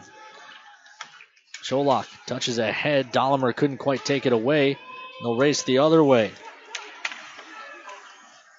Puck flicked ahead. Talbot couldn't catch it cleanly. Now Talbot's in. He gets tripped down, and the Toros will get a power play on the touch. It'll be a tripping call against Mishak. So the Toros get their second power play of the evening.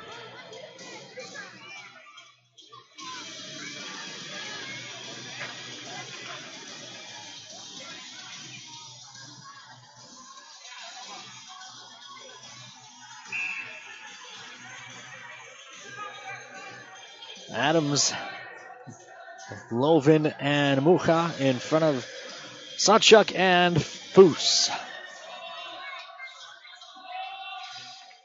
Shields controls off the draw, however. It's hammered around to the far side. Foose able to keep it. Sam Foose comes across for Sawchuk. Sawchuk leaves off Muha. Muha walks to the top of the circle. Shot goes wide. Rebound far side. It's in. Hammered home by Sam Foose.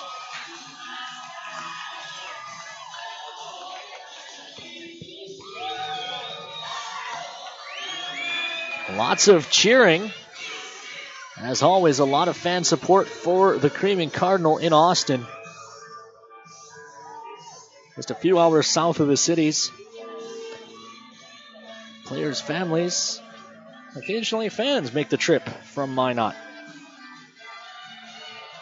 So the Toros get a power play goal of their own. And we're all even at deuces. 10:50 to play here in the second. Centering feed for Brandt. Shot save made. Big rebound given. Bruins couldn't get it towards the net. Rosenbaum finds it. Plays ahead for Talbot. Talbot quickly to the far side. Belisle. Belisle gains the zone. He hits the brakes, the hash marks, keeps possession, then works it down low to Talbot. Talbot fans on a pass, and the Bruins take over. Krenzen uses the glass to bank that ahead. Awkward carom off his stanchion. Plays free at neutral. Lance finds it, then plays to Belisle. Belisle into the zone. Belisle rips. Shot save made. Rebound held onto by Schilling as Talbot was crashing down. 622 seconds left to go here in period number 2. Toros and Bruins are deuces. Kangas line out in front of Rosenbaum and McGinnis for this offensive zone draw to the left of the Bruins goalkeeper Schilling. Dahlemer will actually take the draw against Mella. Now they're going to toss Dahlemer. Not sure why. I think we've gone 3 faceoffs without someone being ejected, so the linesmen feel like they have to do something. Now not allow Cole to step in. So Kangas, who's actually the center of this line, ends up taking the draw anyways. Played down the wall. Cole's alone in front. They've missed him with the pass, but McGinnis keeps it. McGinnis will just bank that down low. Turnaround try. That's blocked off in front. Sheriff plays to the far side. Dahlemer chases after, but the Bruins get there first and wrap it in. This is Dahlemer. Plays ahead. Cole touches for Rosenbaum. Toros fail to clear the zone. They tried to get too cute. Now in their own end, the Toros work along the wall. Fortunately, I can't see through the giant mascot head. Now the Bruins lose possession on the wall, and Dahlemer starts up ice. Dahlemer chips it over the line, looks to chase it down. In behind, Kangas can't wall it off. Earn keeps it at the point, plays down the wall for Lund. Lund for Kangas, tries to go back to Lund. Tried to catch Schilling moving. The Toros couldn't get the puck to the front. Meanwhile, the Bruins have possession and play it up the far wall. Collision at the red line. The puck squirts by Lund, but he turns around and finds it, plays back to Foose. Foose ahead for Reisanen. Reisanen gains the line, hits the brakes just after he does. Top of the circle, he plays down low for Green. Green working in the corner. Looks to leave it, but it missed Lund. Reisanen comes back to Lund. Lund from the side of the net has the kick to the stick. Now he delays. Lund banks in behind for Green. Green trying to spin off pressure. Throws one on net. Save made. Rebound given to the near side. Foose pinches down the wall.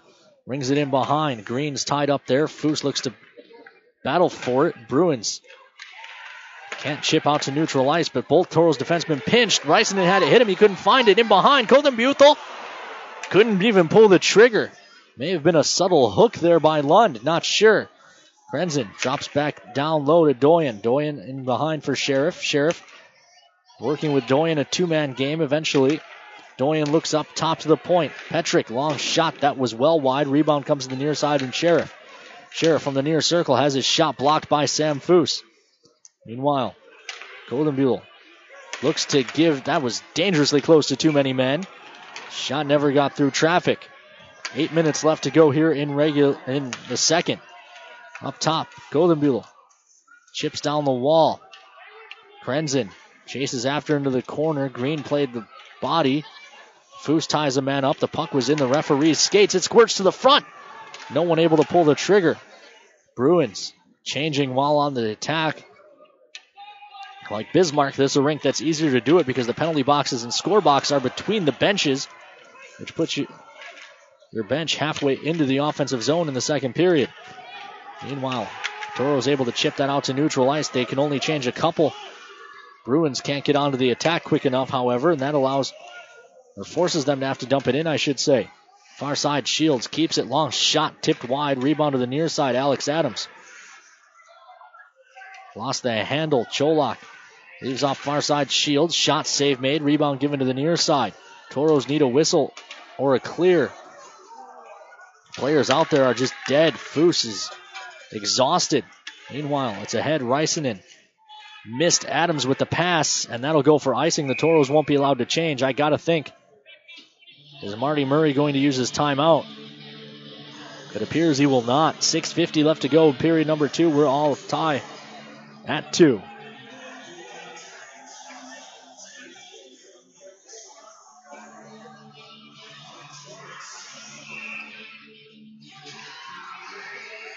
Adams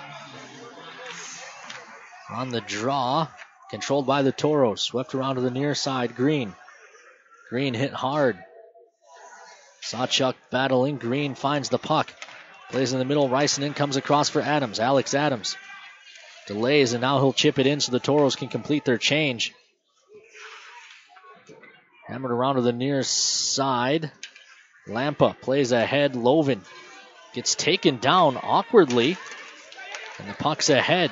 Sheriff chips for Mella. Mella trying to turn the corner on end. Shot, it's in. How did that get through Samu Lankala?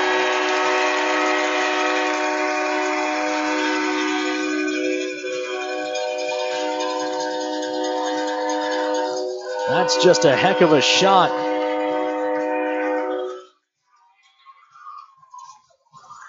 By number 11, Alex Mella.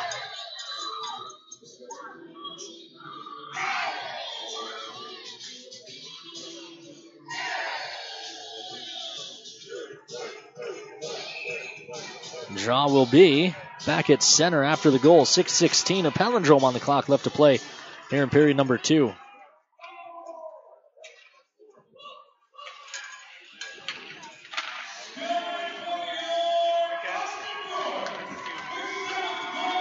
Toros ahead. It's Dahlemer.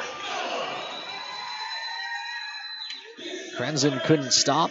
Now he has it in behind the net with help. Krenzen. Big hit by Mucha, frees it up. Dahlemer puts it in front, and an awkward play by the Bruins goaltender Schilling. He almost touched that 5-hole on himself. 5:44 left to go in period number 2. Toros trail once again.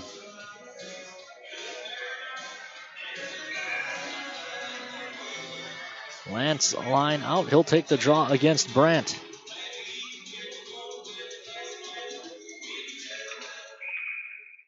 Whistle goes.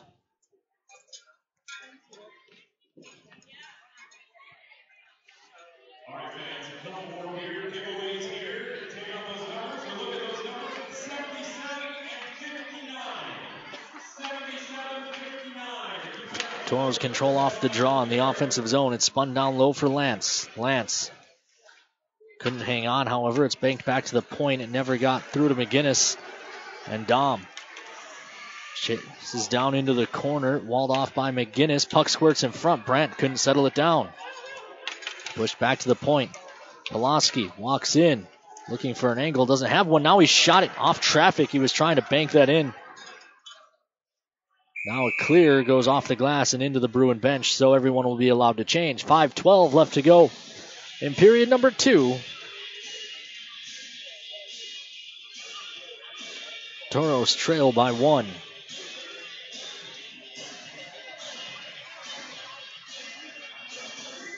Draw will be to the right of Samu Lankala.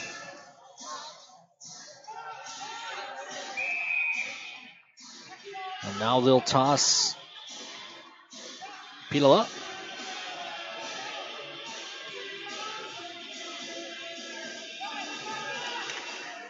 Bruins win the draw anyways. Stepping in and taking it away, though, was Dahlemer. Rosenbaum banks ahead. Kangas gets dumped down, and the Bruins take over. Into the zone is Willis. Willis around behind. Willis drops back for Dahlemer. Dahlemer plays it in behind his own net for McGinnis. Far corner. Toros start up. 4:42 remaining as that pass misses Riker Cole. Shields steps in instead. Cole takes him into the glass. It's thrown ahead. Not kept by Earn at the point. Now Earn gets taken down by Willis. Passes ahead for Willis. Never got through. Shields will dump it wide of Lankala's cage. Near side. Carried ahead by Earn. The Toros defenseman gains the line. All down along the wall. Kangas punches it deep. Dahlimer's there as well, but the Bruins able to gather the loose puck and start off ice. Kothenbutel gains the line. Delays. He's looking for help. Doesn't see it. Now he finds the trailer. Mishak shot blocked off. Bouncing puck in behind the net. They battle. Earn walled off. Puck kicked at the Bruins gather. Broken up. Lays free in the circle. Kothenbutel with a wild shot. Fanned on. Now he's working in behind. Looking for the front and Cholak. It never got there. Earn finds it and uses the glass to bank that out to neutral ice. No icing, they'll say, as Fields could have played. Fields trying to catch the Toros in a change. That's touched into the zone. Back on it is Foose. Foose leaves for Sawchuk.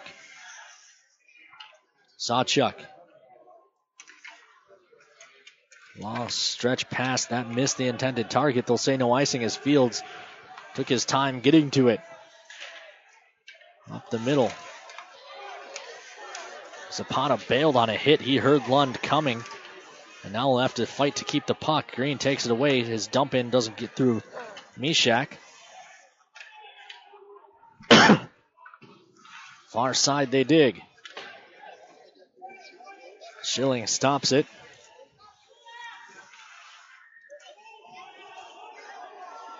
No shot totals on the scoreboard here, so I have to wait to see what we have from the official score at intermission. But I don't feel like the Toros have had many shots on goal this period. Most of it's been played to our left. This is Sawchuk dumping it in. Lovin delays, turnaround tries, blocked off. Lovin got it back, however. Kicks to the stick, banks back to the point. Sawchuk comes across for Enns. Colby Enns through traffic. Save made. Rebound in behind for Adams. Adams lost the handle. Got it back. Tried to sweep it down low. Lovin tried to touch it to the front. It never got through to Mucha. Zapata tied up by Adams in front of the Toro bench, but the puck's ahead. Mella lost the handle. Lovin. Delayed call coming, and the Toros will be shorthanded. It's a hook.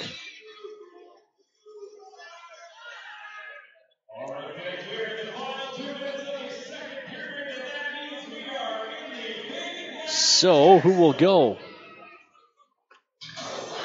Mucha will go.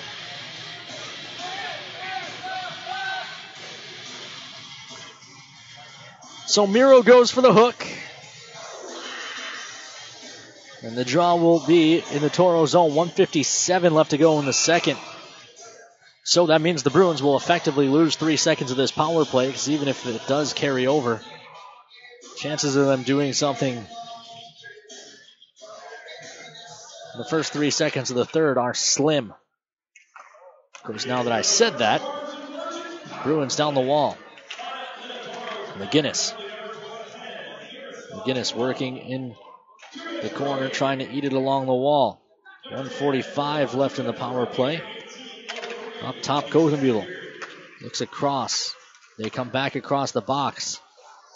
Pulaski looks at the top of the umbrella, and Kothenbutel. Kothenbutel tries the far side. Bruins walk in. Wire shot. That's blocked off and ends up in behind the net. Petrick plays back up top. Kothenbutel back to Petrick. Petrick back to Kothenbutel. Wanted to one time, it wasn't in the wheelhouse. Now he settles it down, looks for an angle shot that goes wide of the cage. Monkala tried to glove it anyways, but it was out of his reach. Doyen down low. McGinnis steps into him. They'll joust along the wall. Petrick back up top. Kothenbutel. 1:02 left in the period. Pulaski back across Petrick from the near circle. Looks back to the top of the far circle. Kothenbutel tries a shot, blockered away. Rebound to the near side. Kangas hustles over. He fails to clear. Second try does get out. Pulowski's on it. Has to wait for the Bruins to touch up. They do. Toros couldn't change anyone. Up top, Shields. Shields dumps down into the corner. Quick pass across is blocked off, but still in possession out of the Bruins. Up top, Mella. Shot that's blocked off. Wraparound try. That's shut down by Lonkala going side to side, and the whistle goes as he's able to cover. 26.9 left to go in the period. Toros trail the Bruins 3-2. 0701988 on Twitter, watching on Hockey TV in Minot.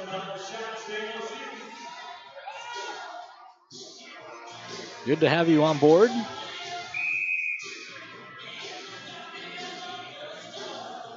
Toros still on the kill. 26.9 left to go here in period number 2. Draw one back by the Toros. Earn sends it ahead. The player falls down at the point. It was Mella that allowed the puck by. His teammates gave him something. He got up laughing. Bruins gain the line on the far side, however. Around behind is Zapata. All the way around to the hash marks on the near side. He plays up top. Sheriff. Sheriff touches across the blue line. Long shot. Tipped in front, and it just trickled wide, and the horn will sound to end period number 2. That one clipped off Lincoln Earn and ended up being a dangerously close opportunity for the Bruins. Either way, the Toros will head to the locker room trailing by 1. We'll tell you how we got there after these messages on the Minotauros Network. Throughout the areas we serve, First International Bank and Trust employees are actively involved in helping our customers and communities grow. This is Kevin Vigestead from First International Bank and Trust, member FDIC, equal housing lender. Whether it's coaching a Little League team, leading through involvement with nonprofit organizations, or a proud Beaver booster, know that all of us at First International Bank and Trust are committed to giving back to the places where we live and work. Hello, I'm Steve Funningsland, consumer lender at First Western Bank and Trust and sports enthusiast. Employees at First Western know the importance of teamwork in their day-to-day banking duties to best serve the community. I know the Minot and surrounding area high school and college athletic teams know the importance of teamwork as well. We want to wish all local teams good luck in their athletic endeavors this year. Stay safe on the courts, on the fields, on the rinks, and in the gyms. We look forward to watching you succeed. With familiar faces you know, who know you by name, First Western Bank and Trust, you can bank on us, member FDIC, equal housing lender. We've been thinking, a championship team is not born, it's developed through precision and execution. There are a lot of teams, but only one champion. At Ryan GMC Buick Cadillac, we get that. Precision matters every time. A lot of places sell cars, but only one is professional grade. Performing to the highest standard to be your dealership of choice. Ryan GMC Buick Cadillac. Hey, look, it's a bird. No, is that a plane? Wait, no, It's Super Guy. Can I help you? I'm here for the IRET Properties Heroes program, citizen. I'd like to apply to rent one of your properties and receive 10% off my monthly rent. And I as well, ma'am. Captain Stars and Stripes? No offense, guys, but the IRET Properties Heroes program isn't exactly for you. Our Heroes program honors teachers, nurses, active and retired military personnel, police officers, firefighters, EMTs, and members of the National Guard by offering 10% off their monthly rent.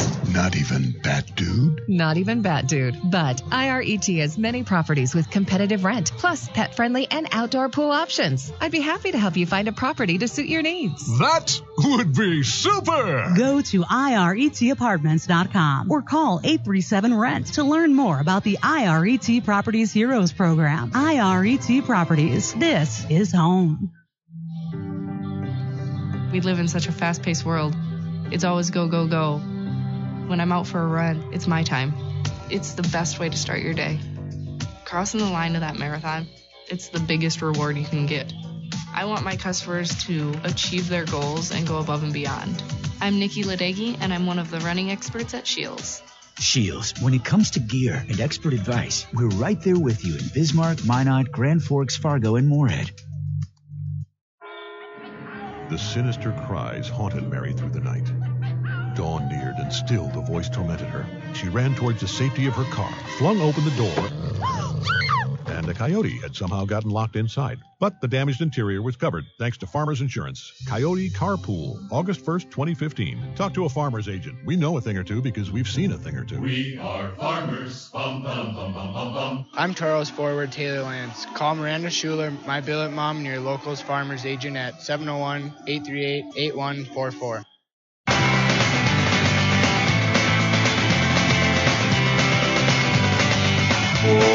Welcome back inside the Spam Can here in Austin, Minnesota. You've got the Gooseneck Implement Intermission Report. Intermission number 2, Toros trail by a score of 3-2 on what was a crazy second period. It was 1-1 entering the frame. Toros get outscored 2-1. I talked with Michael Keeley, the fantastic broadcaster from the Austin Bruins. He, like me, had no idea how the Bruins' second goal ended up in behind Samu Lankala. We'll see if we can get an explanation from Toros assistant coach Shane Wagner as he steps in to join us. Wags, welcome back up. I talked to a couple people up here during the commercial break. None of us have any idea how the Bruins' second goal got in. What did you guys see from the bench? Probably the same thing you guys did. Talking to Jake and Connor. Looks like it bounced off the glass and then bounced off of Samu and then into the net. So just one of those crazy, wild shots. We've seen a few weird bounces here. There was one down by the Zam door. I've seen a couple at the end by your guys' bench as well. Just one of these older buildings, older boards, you'll get more of those, I guess. Yeah, they have a lot of those stanchions. Will kind of every so often catch the puck on the wrong side, and hopefully it starts bouncing our way a little bit more. Toros' power play broke through in that period, but still down one. What adjustments now that you've seen this Austin team? This is the first time we've seen them all year, seen them live now for 40 minutes. Are they doing what you guys expected them to do, or is there something you guys need to adjust game plan-wise? I think they are kind of doing what they're doing. They're beating us with speed. That third goal, they kind of beat our D wide. That also happened a couple times earlier. They're keeping it simple by chipping it out. Right now, we're not putting any pressure on their D. We're not getting around them. We're not keeping under the goal line. That's kind of creating the deficit there. All right, so any coaching adjustments going into the third, or just none for us? We're just hoping that they get their legs going. All right, we'll let you go get ready for period number 3. Toros trailing by 1 here through 40 minutes. Thanks, Captain. Once again, that's Toros assistant coach Shane Wagner. Not needing to change the strategy, he says, just need guys to get moving their feet. We'll take a commercial break here, be back and give you all the math after these messages here on the Minotauros Network. Take care of your feet, and they'll take care of you. The foot and ankle specialists at Trinity Health can help with both surgical and non-surgical solutions. So patients who suffer from foot and ankle related issues can say, so long heel pain, catch you later corns, hasta la vista hammer toes. Relieve pain now and help prevent future discomfort. Diagnosis and treatment is available today. Trinity Health, reinventing health.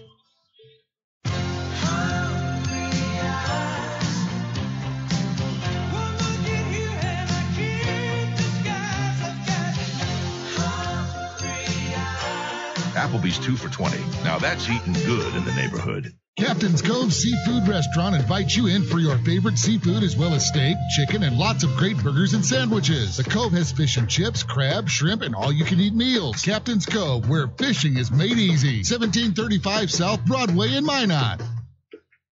Hey guys, my name is Steve Olschwenger, Fire Chief from Maryland Heights, Missouri. I love Firehouse Subs because you can feed your whole crew and help your community thanks to Firehouse Subs Catering. If you're planning a tailgate, an office holiday party, or anything in between, Firehouse Subs has crowd-pleasing platters starting at just $5 per person. They'll even deliver to you.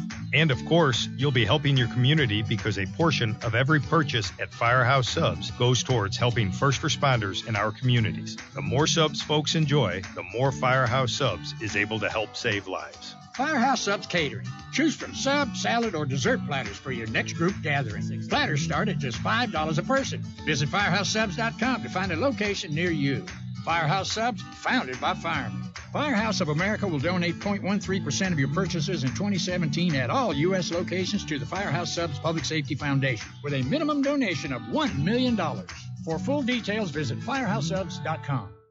Hi, Scott Cattell here. Fall is just around the corner, which means the winter months aren't far away. Get your vehicle ready for your fall and winter driving with a stop at Jerry's Repair and Alignment. Jerry Fry is an ASC certified master mechanic with 30-plus years of experience. Jerry uses state-of-the-art equipment to ensure your alignment is done the right way to give you the best ride on the highway.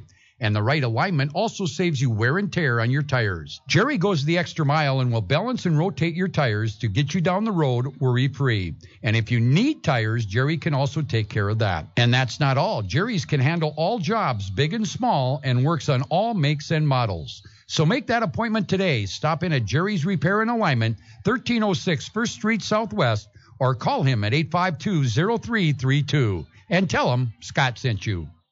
Daniel the deer danced everywhere. He pranced through fields and jigged through rivers. Then he saw it. What a stage! A place no deer had dared dance before. The hood of a brand new car. My car! And the car was covered, thanks to Farmers Insurance. Deer Dance Floor, December 1st, 2014. Talk to a farmer's agent. We know a thing or two because we've seen a thing or two. We are farmers. Bum, bum, bum, bum, bum, bum. I'm Toros forward Taylor Lance. Call Miranda Schuler.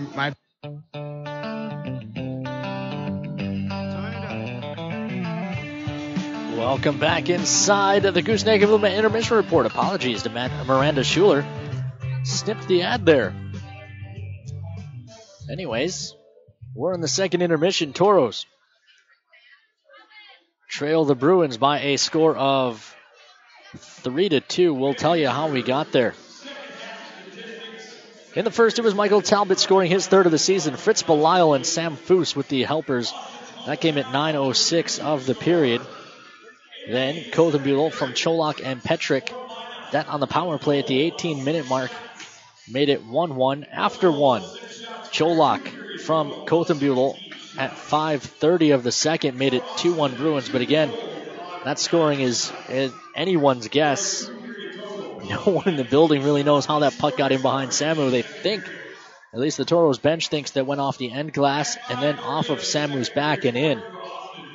Sam Foose got his first of the year for the Toros at 9:07. That tied it up. Mucha and Lovin with the helpers for the Toros. But Alex Mella from Dante Sheriff at 13:45 restored the lead for the Bruins, who lead 3-2 with 20 minutes left in regulation. Shots on goal in this one. They were 9-6 in the second period in favor of the Bruins. It felt like it was a little more lopsided than that. But it brings the game totals to 19-16 in favor of the Bruins. Looking around the rest of the league. Finals, Fairbanks 5-3 over Wilkes-Barre, 5-1 Philadelphia over the Northeast Generals. Mid-third, Johnstown leads Kenai 3-1. Cooley has now taken a 4-2 lead on the Wilderness. They're at the second break, as are the Janesville Jets and Springfield Blues, where it's the Jets over the Blues, 1-0. Just hit the second horn did Odessa and Topeka, and the Jackalopes lead the Roadrunners 2-0. Late in the second, Aberdeen has now taken a 3-2 lead on the Magicians.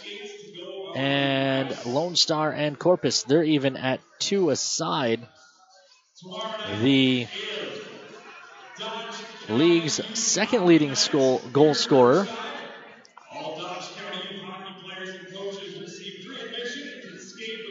was traded. John Russell was traded from Amarillo to Lone Star recently. He's playing his first game for Lone Star. He has not found the back of the net yet. He does have an assist tonight, though. But as of now, both he and Miro held off the score sheet, or off the goal sheet this evening. So Miro's 2-goal lead for the moment safe. Looking around the rest of the hockey world, the USA men's U20 team at the World Juniors 9-3 over the Czechs to win bronze. The gold medal game is through 40 minutes. Canada and Sweden are even at 1 aside. Looking at the college board, games still in action. Miami, Ohio and Christian Mose lead Denver 4-2. See if Mosey has anything in that one. Meanwhile, North Dakota and Nebraska Omaha, they're even at aces. Let's see, nothing for Christian Mose. Scott Dornbrock also playing for Miami, Ohio, but he also is not on the score sheet. Of course, Mason Morelli, the second leading scorer for Nebraska Omaha, is injured now, so he's not in the lineup. as the Mavericks take on the Sioux. And looking, I don't see Casey Johnson in the lineup for North Dakota either. So a couple of Toros alums sitting that one out. Michigan Tech leads Boston College 3-0 late in the first. Canisius and St. Lawrence are even at 4 aside in overtime. Mercyhurst and Brandon Wildung lead Air Force 1-0. Game's not yet reporting scores. Mankato at Anchorage, Huntsville at Fairbanks, probably Alaska not yet underway. And Northern Michigan, Arizona State, that one not yet underway either, has 3 Toro alum, Ate Tolvanen, Johnny Walker, and Jake Clifford. Game's already final. Ohio State topped Michigan State 4-1. Penn State over Wisconsin 5-1. Quinnipiac beat Colgate. And John Snodgrass and Tyler Jeanson 4-3. It took overtime. Notre Dame 2-1 over Michigan. Yale 5-3 over Massachusetts. Harvard 3-0 over RPI. Looking back at that Colgate game, see if Snodgrass off the score sheet. And I don't see Jenner in the lineup. Harvard, Merrick Madsen in net for the Crimson. He gets a 32-save shutout of RPI.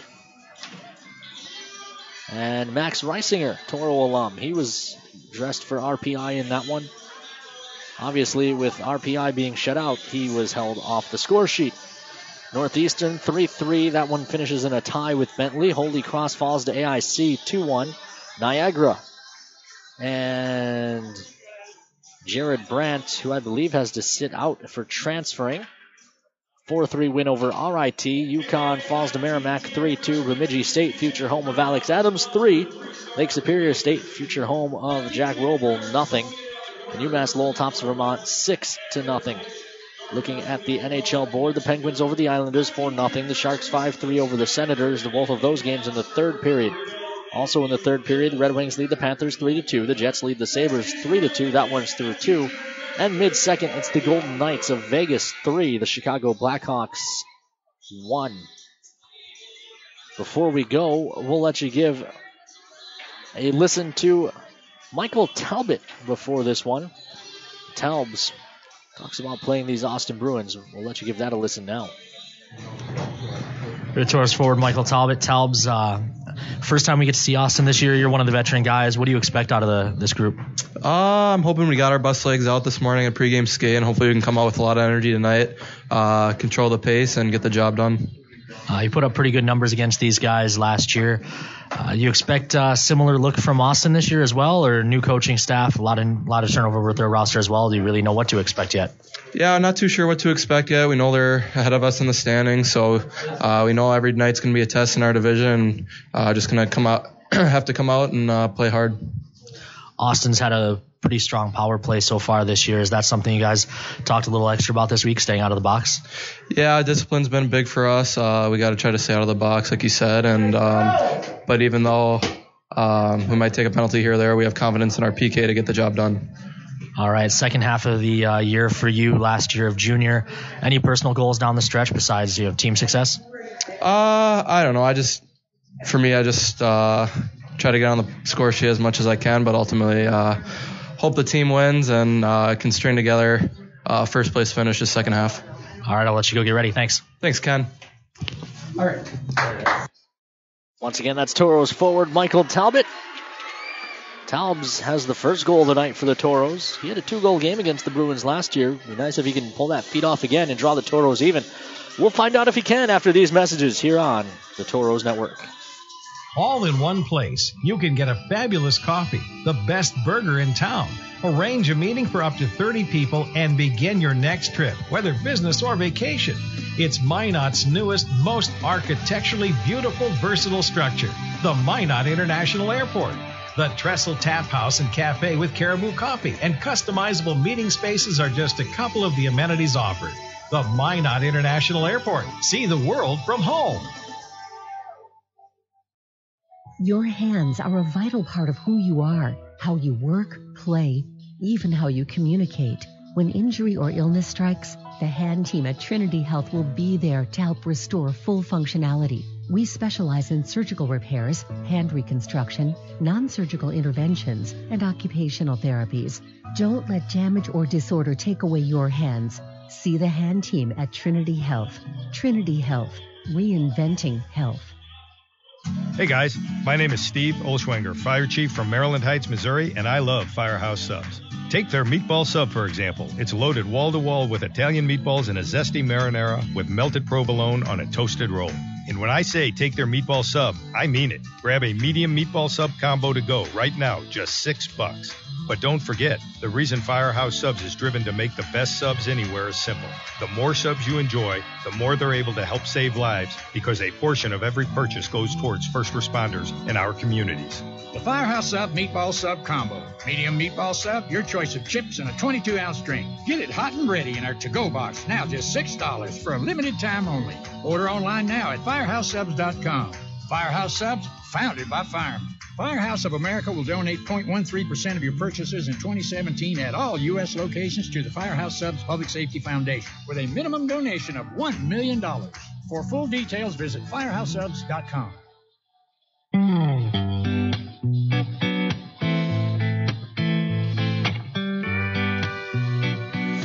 Welcome back inside the Spam Can, the Riverside Arena here in Austin, Minnesota. Home of Hormel Foods Spam Factory. And the home of the Austin Bruins, who lead your Toros by a score of 3-2 through 40 minutes of play. Toros need to find a hero and come back in this one. They'll have 3 seconds of power play time to kill for the Bruins. I said before the turn that I didn't think the Bruins could do anything with that 3 seconds. Hopefully the broadcaster curse does not come to bite me.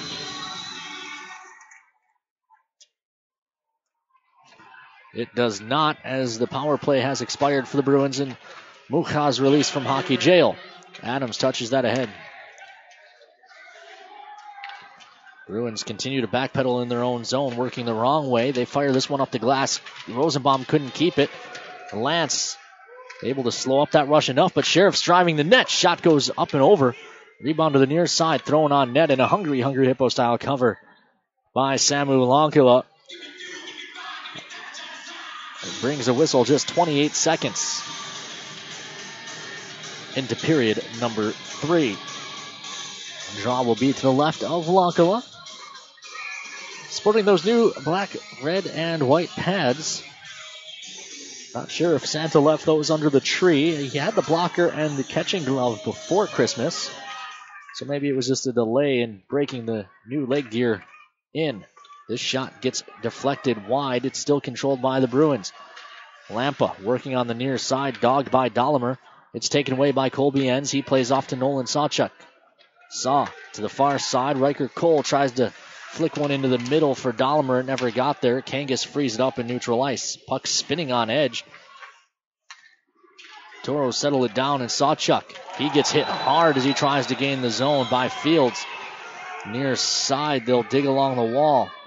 Puck kicks out to neutral ice and steps in. Fields gets right around him. He's got a man driving the net. Pass was behind him, and now it lays free for Kangas. Kangas looking to turn and burn the other way. Sweeps it off to the far side, and Dahlemer tries a shot from a tough angle. Blocker save. Rebound given to the near side. Fields is out there without a twig.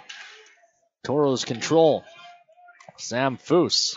He has the Toros' second goal. It temporarily drew the Toros back into a tie. Loven with Belial. Belial drops it down low. They work it back in front. No, it's blocked off. It'll roll to the far side. Cholak's there. His pass for Kotenbuhl. Too hot to handle. Near side. Loven plays up ice. Belial rips that into the zone. Bruins are on it, though. Quickly played to the near side. Shields turns it over to Talbot. Talbot turnaround tries, gloved and held for a whistle by Schilling. With 18:03 left to play here in period number 3, still 3-2.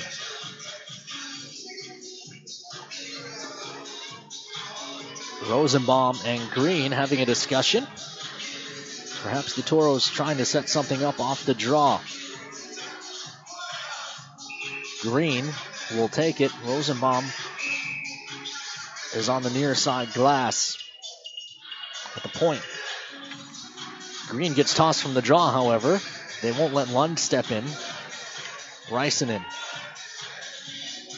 just dropped the puck. They finally do, and the Bruins control. Now we've got an interference call, and the Toros will go to the power play.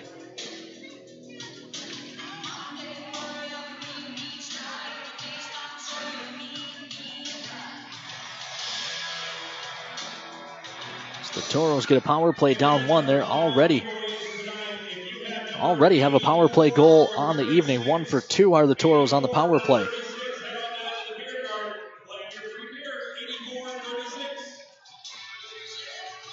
When leading after 2, the Bruins 9-0-1. The Toros, when trailing after 2, 4-8-0. So the Toros actually have done a pretty decent job of coming back when entering the third period down. This is Sawchuk into the zone. He hits the brakes and rolls it deep. Cholak and Adams come together behind the net. Cholak can't clear. Lovin's there. Muha as well. It's back to Sawchuk at the near point. Walks the middle and then leaves off far point. Foose comes back to Sawchuk. The pass was too hard and Sawchuk couldn't keep it in the zone. Meanwhile, Foose gets hit from behind. Muha steps in and takes the puck away. He comes across for Sawchuk. Sawchuk looks back across for Lovin. Lovin tries to pass to himself off the boards. Adams does well to keep it. And then he plays down low for Lovin. The pass for Muha never got there. Miro takes it away, though. Plays in front. Quick shot. Fought off by Schilling, and the rebound's out of play. A fantastic opportunity on the power play for the Toros. But like a pinball flipper, Schilling kicks out the leg and keeps the puck from finding the back of the net. Draw will be to Schilling's left. Dahlimer, Cole, Kangas, Rosenbaum, and Enns. The quintet out for Marty Murray and the Toros. Gothenbuthel wins the draw back into the corner. They come to the near corner, and Lampa will send it 200 feet. Lankala out to stop. He'll leave for Rosenbaum. 53 seconds on the power play as the Toros will start up ice. Far side, it's Dahlimer. Dahlimer carries over the red and the blue, but he lost the handle. Lampa will be to this first in the corner. He flubs it up the middle. Can the Toros get there? They cannot, as this is punched out to neutral ice. Rosenbaum tries the far side. Cole flips it to the near. Dahlimer gives chase, but Fields wins the race to this and easily plays it to the far corner. And Lampa lost the handle. That allows Cole to step in. He's going to have to battle for it. He rings it around to the near side, giving chase is Rosenbaum. He gets there to keep it. Then he plays down the wall into the corner. Kangas trying to turn back the way he came. He lost the handle. Wins a battle. It's back to the point, and Rosenbaum chips it down the glass for Cole. It was head high. Cole could do nothing with it. Gothenbuthel finds it, and he sends it down the ice where Lankala stops it. Toros power play set to expire. It does. We're back to 5-on-5 with 15:55 left to play here in period number 3, and the Toros trailing by a goal. Talbot spins that into the zone. The Toros will give chase, but the Bruins had plenty back. Far side, Talbot plays the body, but the puck's ahead. Willis will work on Foose. Willis tries a shot from a tough angle. I think that got the iron behind Lankala and then came out the near side. Belisle takes that away on the near wall. Tries to pull his way into the zone, uses his body to protect the puck. Belisle trying to work it down low. Lance is there as well, but it kicks past Foose, and now it's a race the other way. Lankala out of his net, plays it ahead. Toros trying to catch the Bruins in a change. Belisle leaves for Lance. Lance comes across Talbot. Talbot, a diving breakup. Fantastic play there by Garrett Dahm. Meanwhile, around the near side, backhand flip on net by Lincoln Earn was played with a high stick, and it will lead to a draw in the offensive zone for the Toros. 901 seconds left to play here in period number 3. Toros trail by a goal. Draw will be to the left of Schilling. Green to take it against Brandt. Bruins control off the draw. They throw it up the wall. Lund plays the body, but the Bruins able to punch it out. Justin Brandt ahead. Taken back and played forward by Rosenbaum, but the Bruins are on it in their own zone. D to the near side. Quick up from Krenzen. Would have been an offside play, so the Toros able to start up ice. Risenen takes a big shoulder from Bacon, drops it back to McGinnis, touched into the zone by Lund, and the Toros look to chase it down in the near corner. Green wins the race to it, tries to spin through a check, gets held up. Lund working there as well, trying to free it up for Green. Lund digging as well along the wall. They continue to dig. Petrick's there. Lund and Green working for the Toros, as is Risenen. A big hit. Pucks to the far side. Rosenbaum dumps that back into the corner. The Toros peel off to change. Far side, Rosenbaum plays it back to Colby Enns. Long pass up. Miro apparently did not touch that, and this will go for icing, so it'll be a defensive zone draw. Taylor Lance now skating with Alex Adams and Miroslav Mucha. Grant Lovin working with Belial and Talbot. So a bit of a line juggle.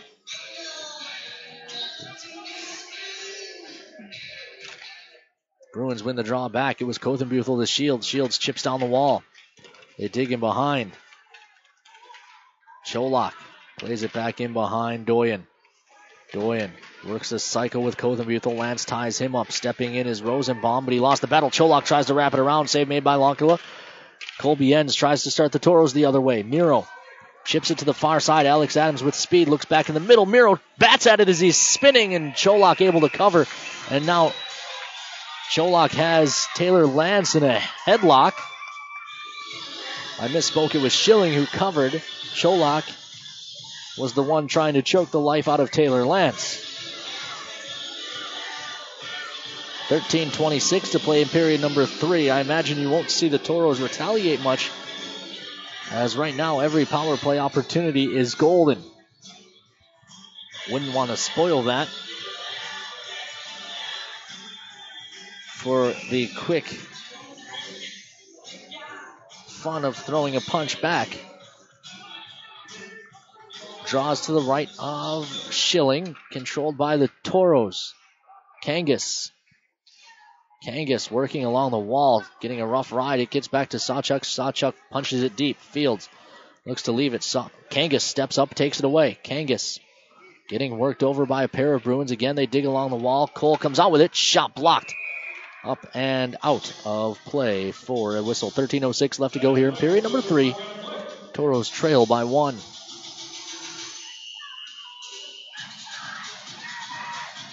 Dahlimer line stays out. Enns and Sawchuk behind them. Dahlimer wins it back. Sawchuk down the wall looking to cut in. Centering feed is blocked off. They continue to work it deep. Dahlimer working behind the net, looking in front. It never got through to Cole. It was picked off by Lampa. Meanwhile, Bruins back on the attack. Willis drops a pass. Shot coming from Petola. He got railroaded by Colby Enns. Meanwhile, 3-on-2 for the Toros if they hurry. Dahlimer's the trigger man. He's got Kangas in the middle. Tries a shot. Instead, follow-up try batted just wide. They'll say it was played with a high stick anyway, so it would not have counted had it gone in. 12:37 left to play in period number 3. They'll bring the draw all the way back down to the Toros' end off the high stick by Kangas.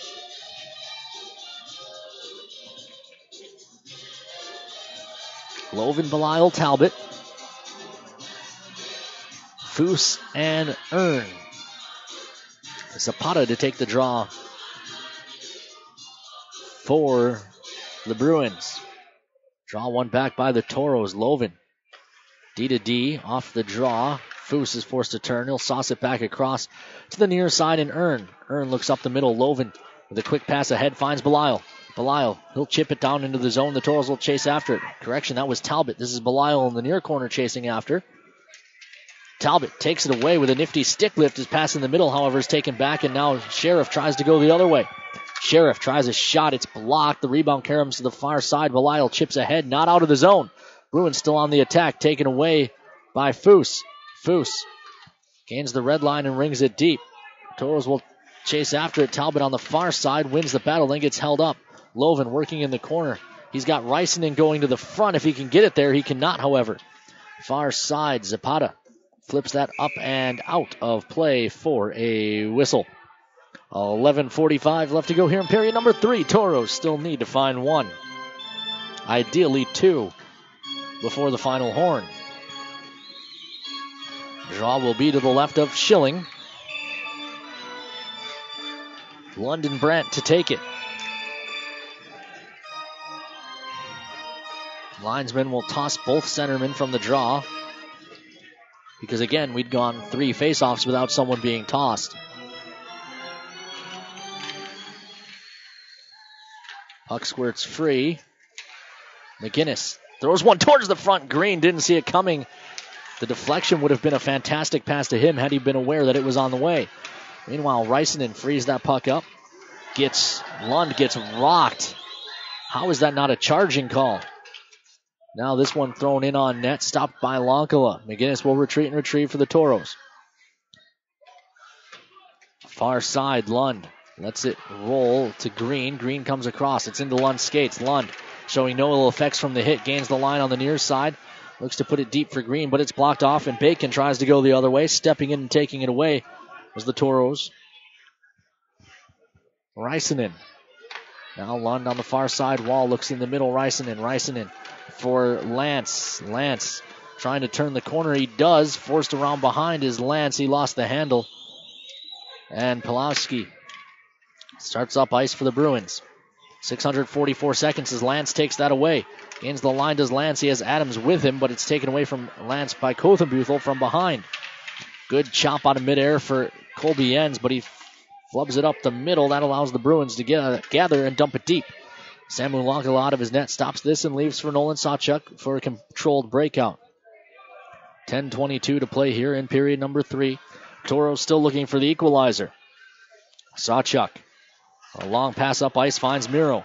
Muha hits the brakes. Now it's poked off his stick by Kothenbuthel. Lance gathers the loose puck in center. Lance is forced to turn. He'll retreat behind his own net. And again, the Toros will start up ice. 600 seconds. A long pass up. Alex Adams couldn't stop it, but he will win the race to save icing. Adams gets held up. Swept to the far side, and Kothenbuthel, no one was there for the Toros. Pass ahead for Cholak. He gets around Foose. Support comes and takes it away, and the Toros will start up ice. It's Colby Jens. The defenseman leads the rush. Then he gives to Muha. Miro into the middle. Big collision. The puck lays free, and the Bruins try to start up ice, but Cole takes it away. Looks to chip it deep. It doesn't get there, however. Willis comes to the near side. Touched ahead. Lincoln Earn steps up and takes this away. Lincoln Earn looks across the ice. The pass was behind Riker Cole. Sam Foose holds in his own zone. 9:20 left to play here in period number 3. Foose chips ahead softly for Kangas, who gains the line on the near side, but he couldn't keep possession. Schilling guides it around to the near side, and Lampa from the hash marks plays ahead. Doyen make that Pitola into the zone. 2 players missing nameplates for the Bruins. I guessed wrong. This is in behind. Earn plays the body. The pass back to the point misses everyone, and the Bruins will have to retreat and retrieve with 8:52 to play in period number 3. Holding behind the net is Fields. No need to rush. His team leads with 8:38 left to go here on the clock. Finally, he'll try the far side, and Pitola. A good half minute gone of this game, just standing behind the Bruins net. Lampa pokes at it. Good battle win by McGinnis, and he'll start the Toros up the near side. He works it to Loven. Loven into the zone. He's got Talbot going back post. Couldn't get a pass there. Now he puts it in front for Belisle. The hack at it. It's still loose. Pile of bodies in the crease. And now pushing and shoving. There's got to be penalties that'll come out of this. If anyone should go, it should be Pitola, as he sent several shots to the back of Talbot as he lay prone on the ice.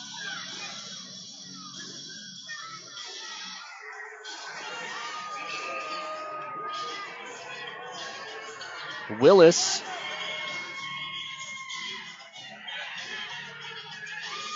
just tried to pull away from the linesman.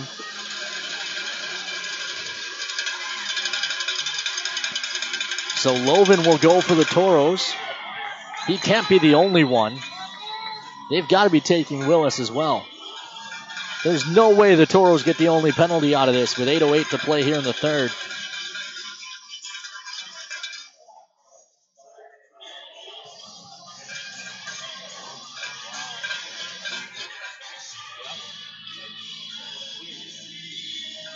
It is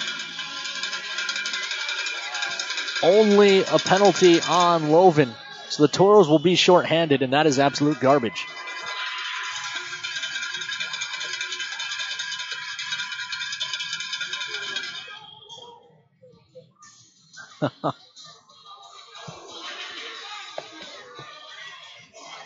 How the Toros end up the only penalized team out of all that mess.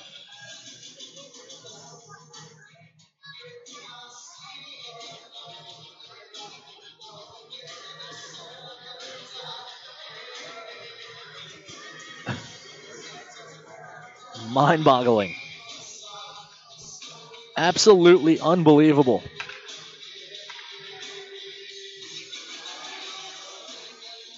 I have no problem sending guys to the box after all of that, but they needed to send someone from each team.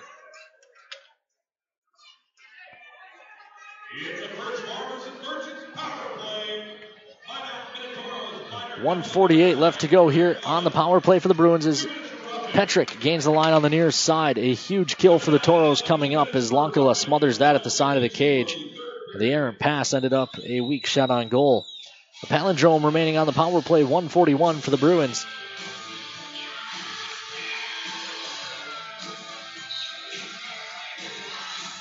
Cholak and Kangas. Cholak wins it back to Kothenbuhl. He plays down the wall. Back to Kothenbuhl, long shot. That's blocked into the corner. McInnes races over with Doyon. Toros couldn't control, Bruins do. Kothenbuhl brings it. That one goes wide. Pulaski walks in, wires. That's blocked up and out of play. 80 seconds left on the power play. 7:28 left to go here in period number 3. Toros still trail by 1.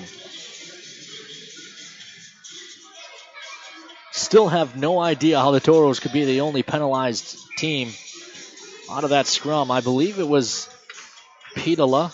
It may have been Willis who was standing over a Toro, just cross-checking him repeatedly as he lay on his stomach.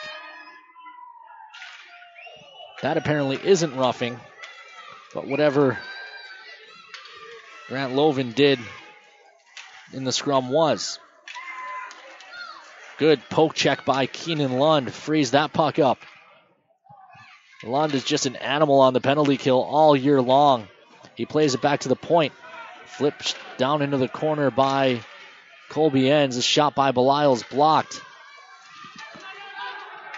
This one sent down into the Toro zone. Sawchuk will hold. Bruins were mid-change, so there was no reason to kill by sending it all the way down. Now they do. Dahlemer up on the pressure. He's going to win the race to this puck. Dahlemer trying to throw it back in front, but Cole coming on the change was late to the party. This is Shields into the zone on the near side. Shields with 30 seconds on the power play will set it up. Carries down to the goal line and then puts up top Mella. Mella looks across, shot coming. That's blocked off by traffic. It was Foose. Riker Cole tries to send it down, but it's blocked and kept by Sheriff. Comes across Mella. Mella shot blocked by Lincoln Earn. Toros bench bangs their sticks in appreciation, but Shields keeps at the point. Played in the middle. Zapata shot blocked by Foose. Rebound found by Dahlemer. Dahlemer turns it into a 2-on-1. He's got Riker Cole with him. Dahlemer walks in, looks across. Cole! Short-handed goal. We're all even up.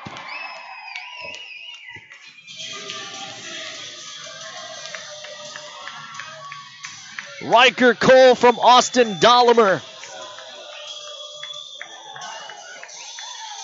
And the game is tied. Austin Dahlemer absolutely made that play.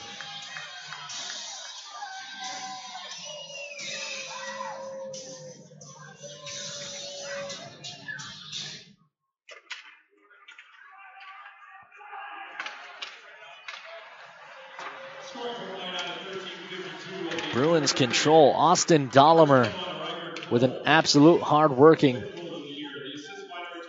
play.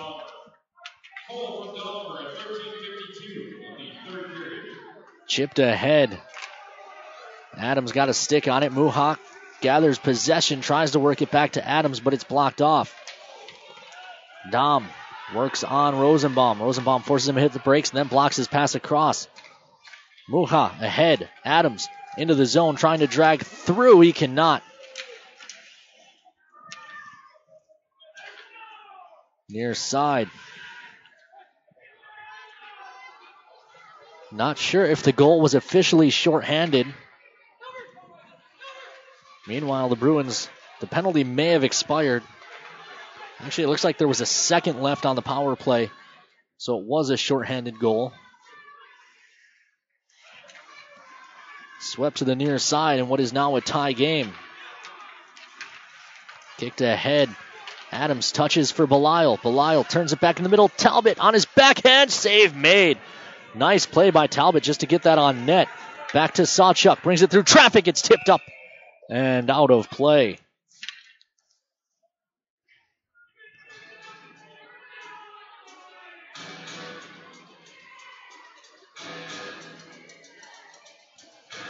So the draw stays in the offensive zone.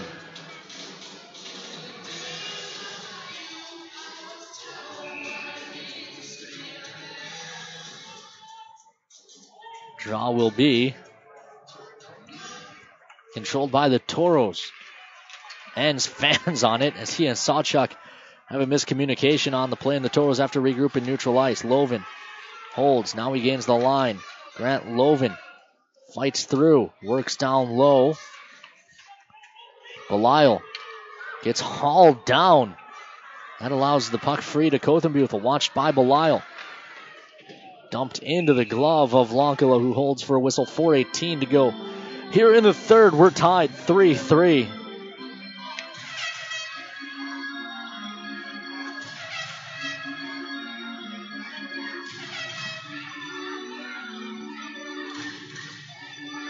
Back to the shorthanded goal that drew this game even. An absolute fantastic play by Austin Dahlemer. Great patience and a great pass across to Riker Cole, who had the whole net to tap it into. This is played ahead into the zone. Comes Petola, looks into the middle. It's broken up. Colby Enns chased in behind. Enns comes across. Sonnen flips out to neutral ice. Petola has it. He touches back. Long pass ahead for Willis. Willis into the zone. Gets dumped down by Nolan Sawchuk. The puck kicks to the side of the net and able to cover is Lonkala. That one was going well wide. He got the paddle out far, grabbed it, scooped it in to get the whistle.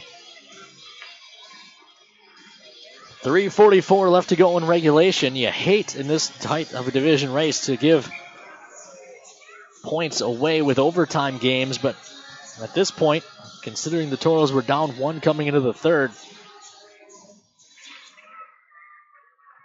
Toros will get a win any way they can. This is ahead for Shields. You'd love to get the game winner before the final horn, though, if you're the Toros or if you're the Bruins. Meanwhile, this is dumped into the Toro zone. Lonkala out of his net. Fakes that he's going to stop it and lets it keep moving. Earn. Ahead for Kangas. Touches for Dahlemer. Dahlemer carries ahead. Had to make a move at the line, so now he'll just dump it in. 3:16 left to go here in period number 3. Flipped ahead. Back on it is Foose. The Bruins beat him to it and flipped it wide of the cage. Kangas plays in behind the Toro net. Foose is there. He leaves him behind for Rosenbaum. Rosenbaum looks back to Foose at the far side. Foose gains the red line, flips that into the zone. The Bruins are on it and quickly punch it out to neutral ice. Rosenbaum chips it in again. He'll get around Pulowski with the puck. Missed the glass. Ended up out of play for a whistle. 2:43 left to go here in period number 3. We're all even at 3 aside.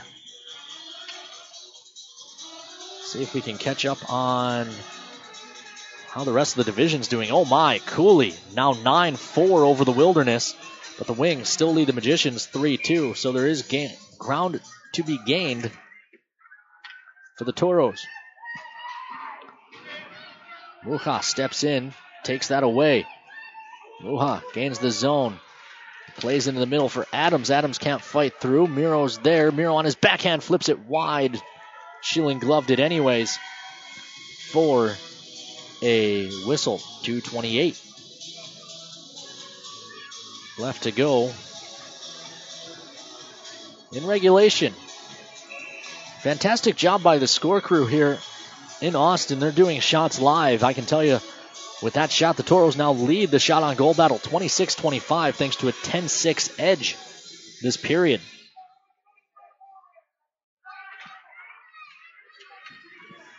Bruins control off the draw, however. They gain the zone on the near side. It gets past McGinnis. Chasing after is Rosenbaum. He's met there by a pair of Bruins. Centering feed, turnaround try by Cholak. Save made. Rebound scooped up by Alex Adams. Cholak now takes a shot at McGinnis behind the play. A referee is standing right there. Meanwhile, Muha into the middle. That missed Adams. Adams around behind. He's walled off. The puck's thrown to the near side. McGinnis drops down low for Muha. Miro carries up top. Shovels it off to the far side. Rosenbaum brings it through. Traffic save made. No rebound given. 1:53 left to go here in the third. We're still 3 aside. Lovin, Talbot, and Belisle in front of Sawchuk and Enns for the Toros. For the Bruins, it'll be Patella's line. Talbot finds it. Talbot carries around behind the net. Wraparound try. Rebound lays loose. They hack at it. And it gets punched out to neutral ice. Ends back on this. 100 seconds left in regulation as Sawchuk bats it to the far side. Talbot with a quick touch finds Lovin. Lovin speeds ahead along the far side wall. Has it poked off his stick. He gets it back and holds. Comes across it. Hit Talbot. It was intended for Sawchuk. Talbot plays back, and the Toros will set it up. 1:23 left in regulation. We're getting to the point where you feel like the next goal is going to be the winner. This is Lovin right up the middle. Shot it wide. Rebound. Lovin. How did he not get that to go? It looked like he had the whole net to shoot at. I'm not sure if it hit the crossbar or an Austin player out front. Meanwhile, the Toros will have to chase it down. 1:04 to play in regulation of a tie game. 3-3 as it's dumped into the near side corner by Sam Foose. Riker Cole gives chase, but the Bruins are on it first. Shields turns it over to Kangas. Kangas alone in front. Backhand try doesn't go. Dahlimer turnaround shot blocked up and out of play for a whistle. 50.9 left to go in regulation, and Austin Dahlimer almost won it. Lovin with a golden opportunity as well. The Toros are swarming. They just can't quite find the game winner yet.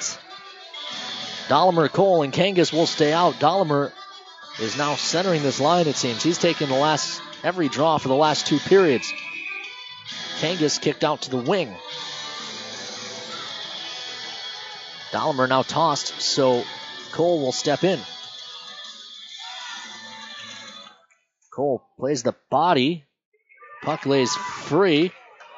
And the Bruins just send it down the ice. This will go. No, it won't go for icing. They'll wave it off. Foose holds behind the Toro net. 35 seconds remain in regulation. Time for one rush. And a little bit of a setup if they play it well. This is ahead for Kangas. Kangas battles with Shields at the red line. It's punched ahead, but not deep. Back into the Toro zone. Earn gains the red line and flicks it into the zone. That was played with a high stick. And they wave it off. And now Koldenbuble going the other way. Shot gloved and held by Lonkala. How do they not call that high stick, though, and give the Toros the offensive zone draw? The linesman put his arm up, but the referee disagreed. 11 seconds left in regulation. 3-3 our score. It's a defensive zone draw.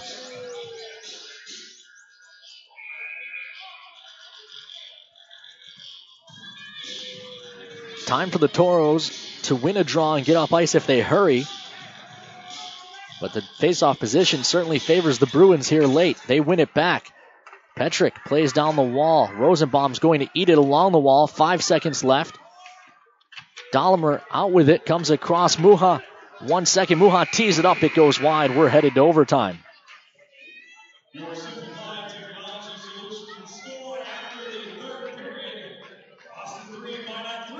So we go to overtime. That will allow us a short break. We'll be back with the extra session after this message from Farmers Insurance agent Miranda Schuler. I'm here at the year's hottest stag pool party. Put your antlers up. Where? Some poor guy's backyard. These stags are bringing down the house. Seriously, deer are ripping holes in the pool cover. They're trampling patio furniture. And all the damage was covered, thanks to Farmers Insurance. Stag Pool Party, October 27th, 2014. Talk to a farmer's agent. We know a thing or two because we've seen a thing or two. We are farmers. Bum, bum, bum, bum, bum, bum. I'm Toros forward Taylor Lance. Call Miranda Schuler, my billet mom, and your locals farmers agent at 701-838-8144.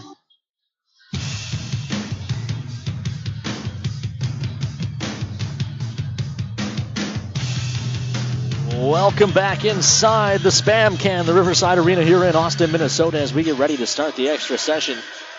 60 minutes, not enough. 3-3 our score. We'll tell you how we got there. It was Michael Talbot getting his third of the season from Fritz Belisle and Sam Foose at 9:06 of the first that opened the scoring. But Travis Cothenbuthel found goal number 12 from Cholak and Petrick at the 18-minute mark to make it 1-1 after one. Cholak from Cothenbuthel at 5:30 of the second, followed by Foose from Muha and Sawchuk on the power play at 9:07, had it 2-2 middle of the second. But Mella from Sheriff and Pilowski at 13:45 of period number 2 gave the Bruins a 3-2 lead headed into the third. But Austin Dahlemer with a fantastic play in his own zone carried the puck up the ice and turned it into a 2-on-1. Riker Cole was able to tap it in the back door after a fantastic feed from Dahlemer. That drew the Toros even, which is where we stand now at 3-aside. We look at the records for the teams in the extra session. The Minotauros are 4-3 and a shootout loss, so 4-3-1 in overtime. The Bruins have played 7 overtime games. They are 1 loss, 2 shootout wins, and 4 shootout losses for the Bruins. 3-on-3 for the next 5 minutes. If that's not enough, we'll go to the home run derby. Not sure what the delay is here. Alex Schilling apparently needs work on his padding. Or is he shaken up?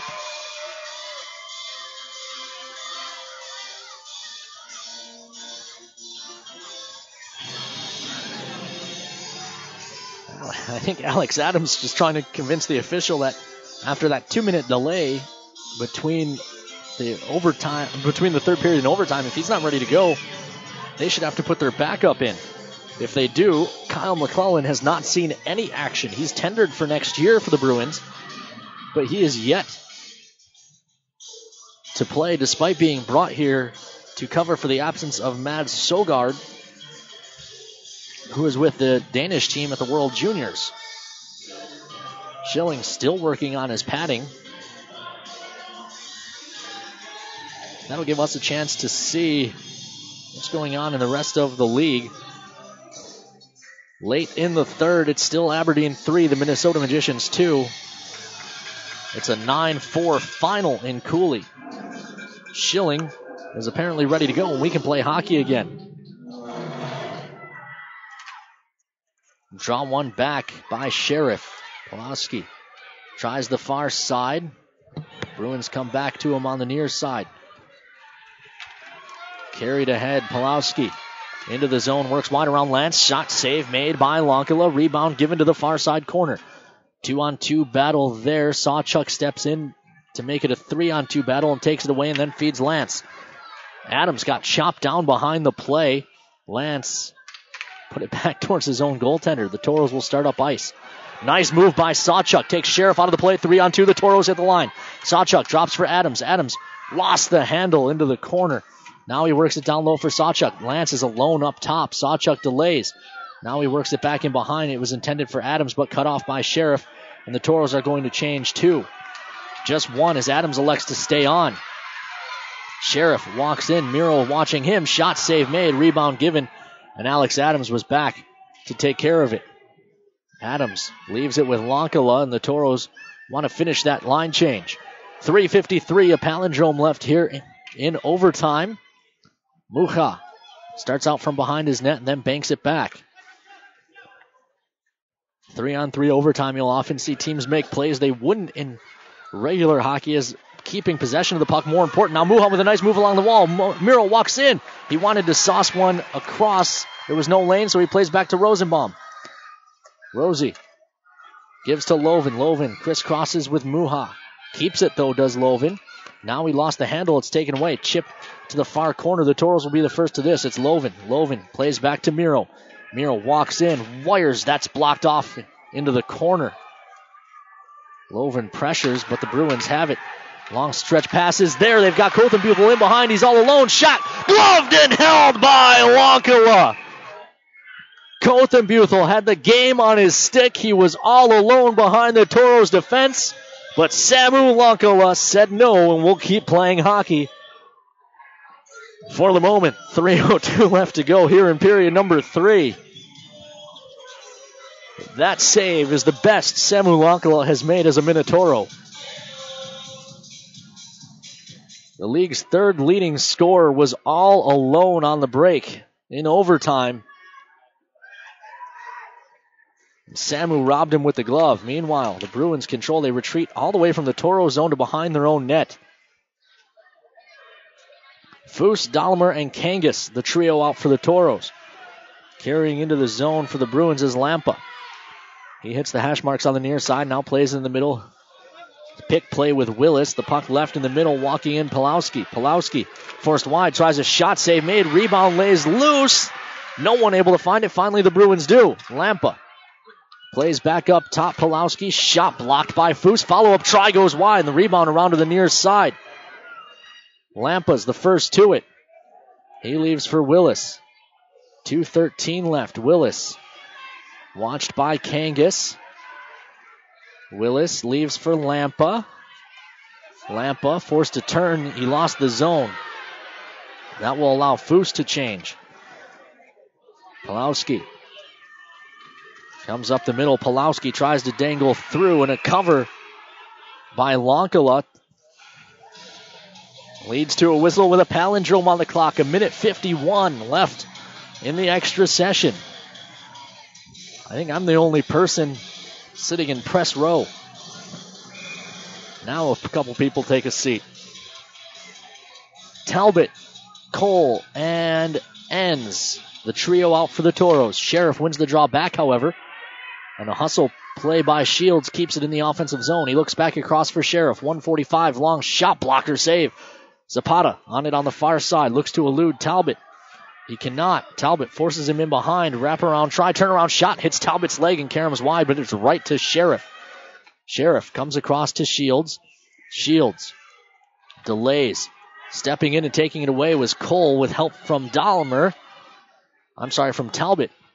Cole banks it back in behind for Talbot. Talbot starts the Toros up ice. He'll chip it into the zone and look to chase it down. Schilling out of his net to stop. Plays it to the near side. Ends trying to take it away. Pressures a pair of Bruins, but they're able to start up ice. Sheriff back on the attack. Watched by Lance as we hit the final minute. Drag move doesn't work. Now a turnaround shot. Save made. And a quick whistle as Samu wanted to play it to Colby Enns. As the Toros had possession. But nothing doing, so the Toros will have a defensive zone draw. Adams, Lance, and Earn out for the Toros. Adams will take the draw against Kothenbuethel. Adams won it to Lincoln Earn. Earn will retreat behind the safety of his cage. Quickly he's out. 48 seconds as he drops back to Taylor Lance. Lance will set it up again. 40 seconds separating us from a shootout.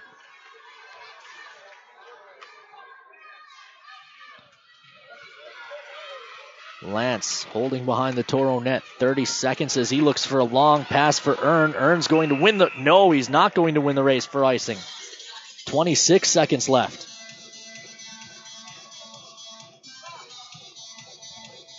Our score here in overtime.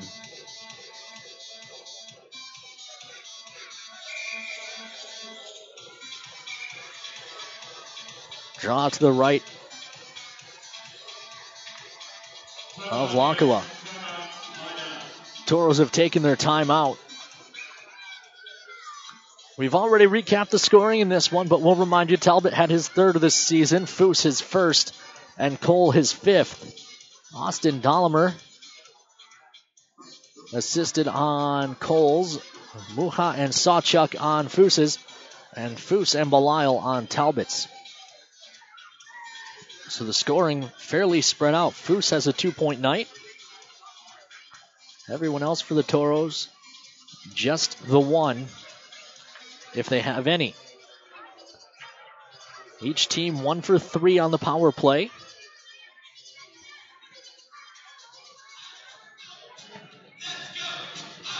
The draw will be to the right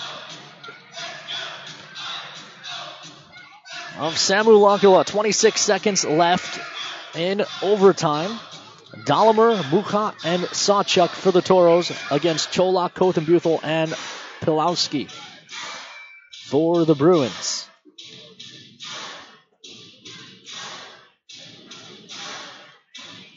Dahlimer and Cholak to take the draw.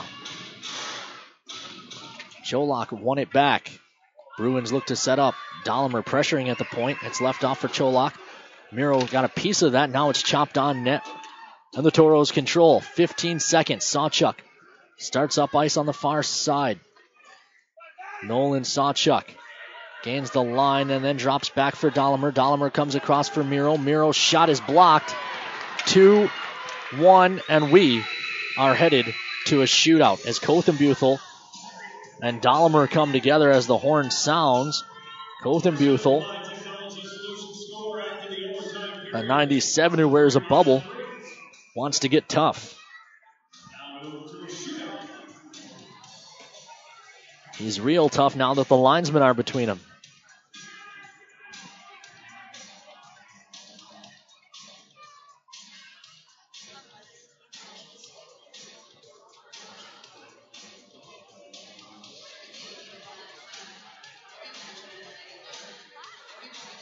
So we go to a shootout.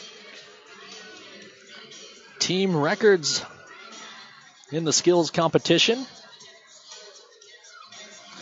Toros are 0 for 1 in the shootout this year. The Bruins 2 and 4.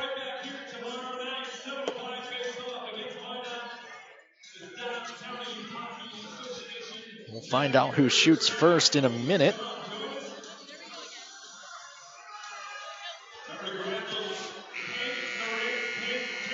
Samu will be in the net to our right. Schilling to our left. Lincoln Earn will be the first shooter for Minot. That is a bit unexpected. Best of 3. Defenseman Lincoln Earn the first to it. He'll start straight up the middle. Lifts his head and looks up. Earn quickly in, delays, and he lost the handle. Into the corner. First shooter for the Bruins is number 16, Dante Zapata, a Huntington Beach, California native, 98. I bet he knows Austin Koss. Zapata, wide to the near side, cuts back into the middle, delays, backhand roof.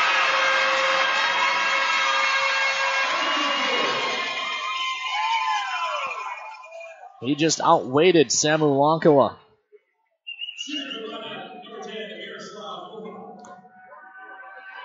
Muha is up next for the Toros. Miro gathers at center. He'll break wide to the right. Comes back on his forehand. Delays. Miro backhand try. Stopped.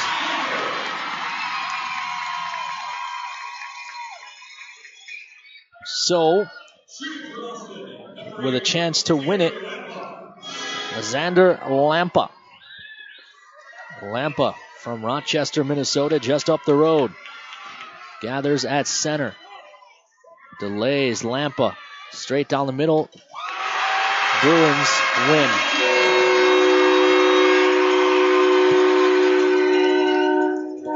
That will sting for the Toros. But they do come back and salvage a point. We'll tell you all about it after these messages here on the Minotauros Network. What's the best birthday party option in town? Toros Hockey.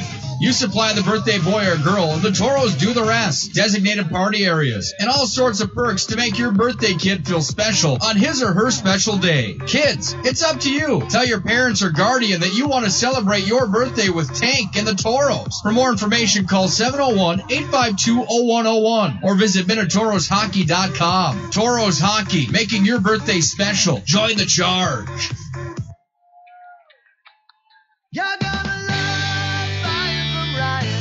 Hi, this is Carson Wentz. While we have a couple seconds, I'd like to tell you why I'm a fan of Ryan Family Dealership. They know the only way to win someone's respect, to earn their business, is by meeting and exceeding their expectations. That's why I buy my vehicles here. Whether it's sales, parts, or service, you can be sure they'll go the extra mile for you. Take it from me, you're going to love buying from Ryan.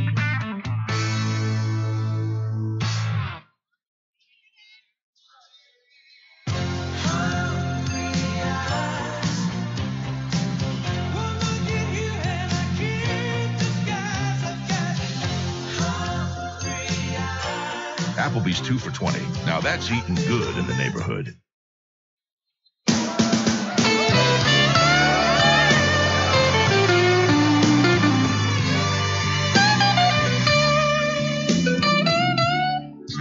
Welcome back inside the Spam Can. The Toros fall by a score of 4-3. It took an overtime and a shootout for that to happen, but nonetheless, a loss is a loss. The Toros do get the charity point, however, for making it to the extra session.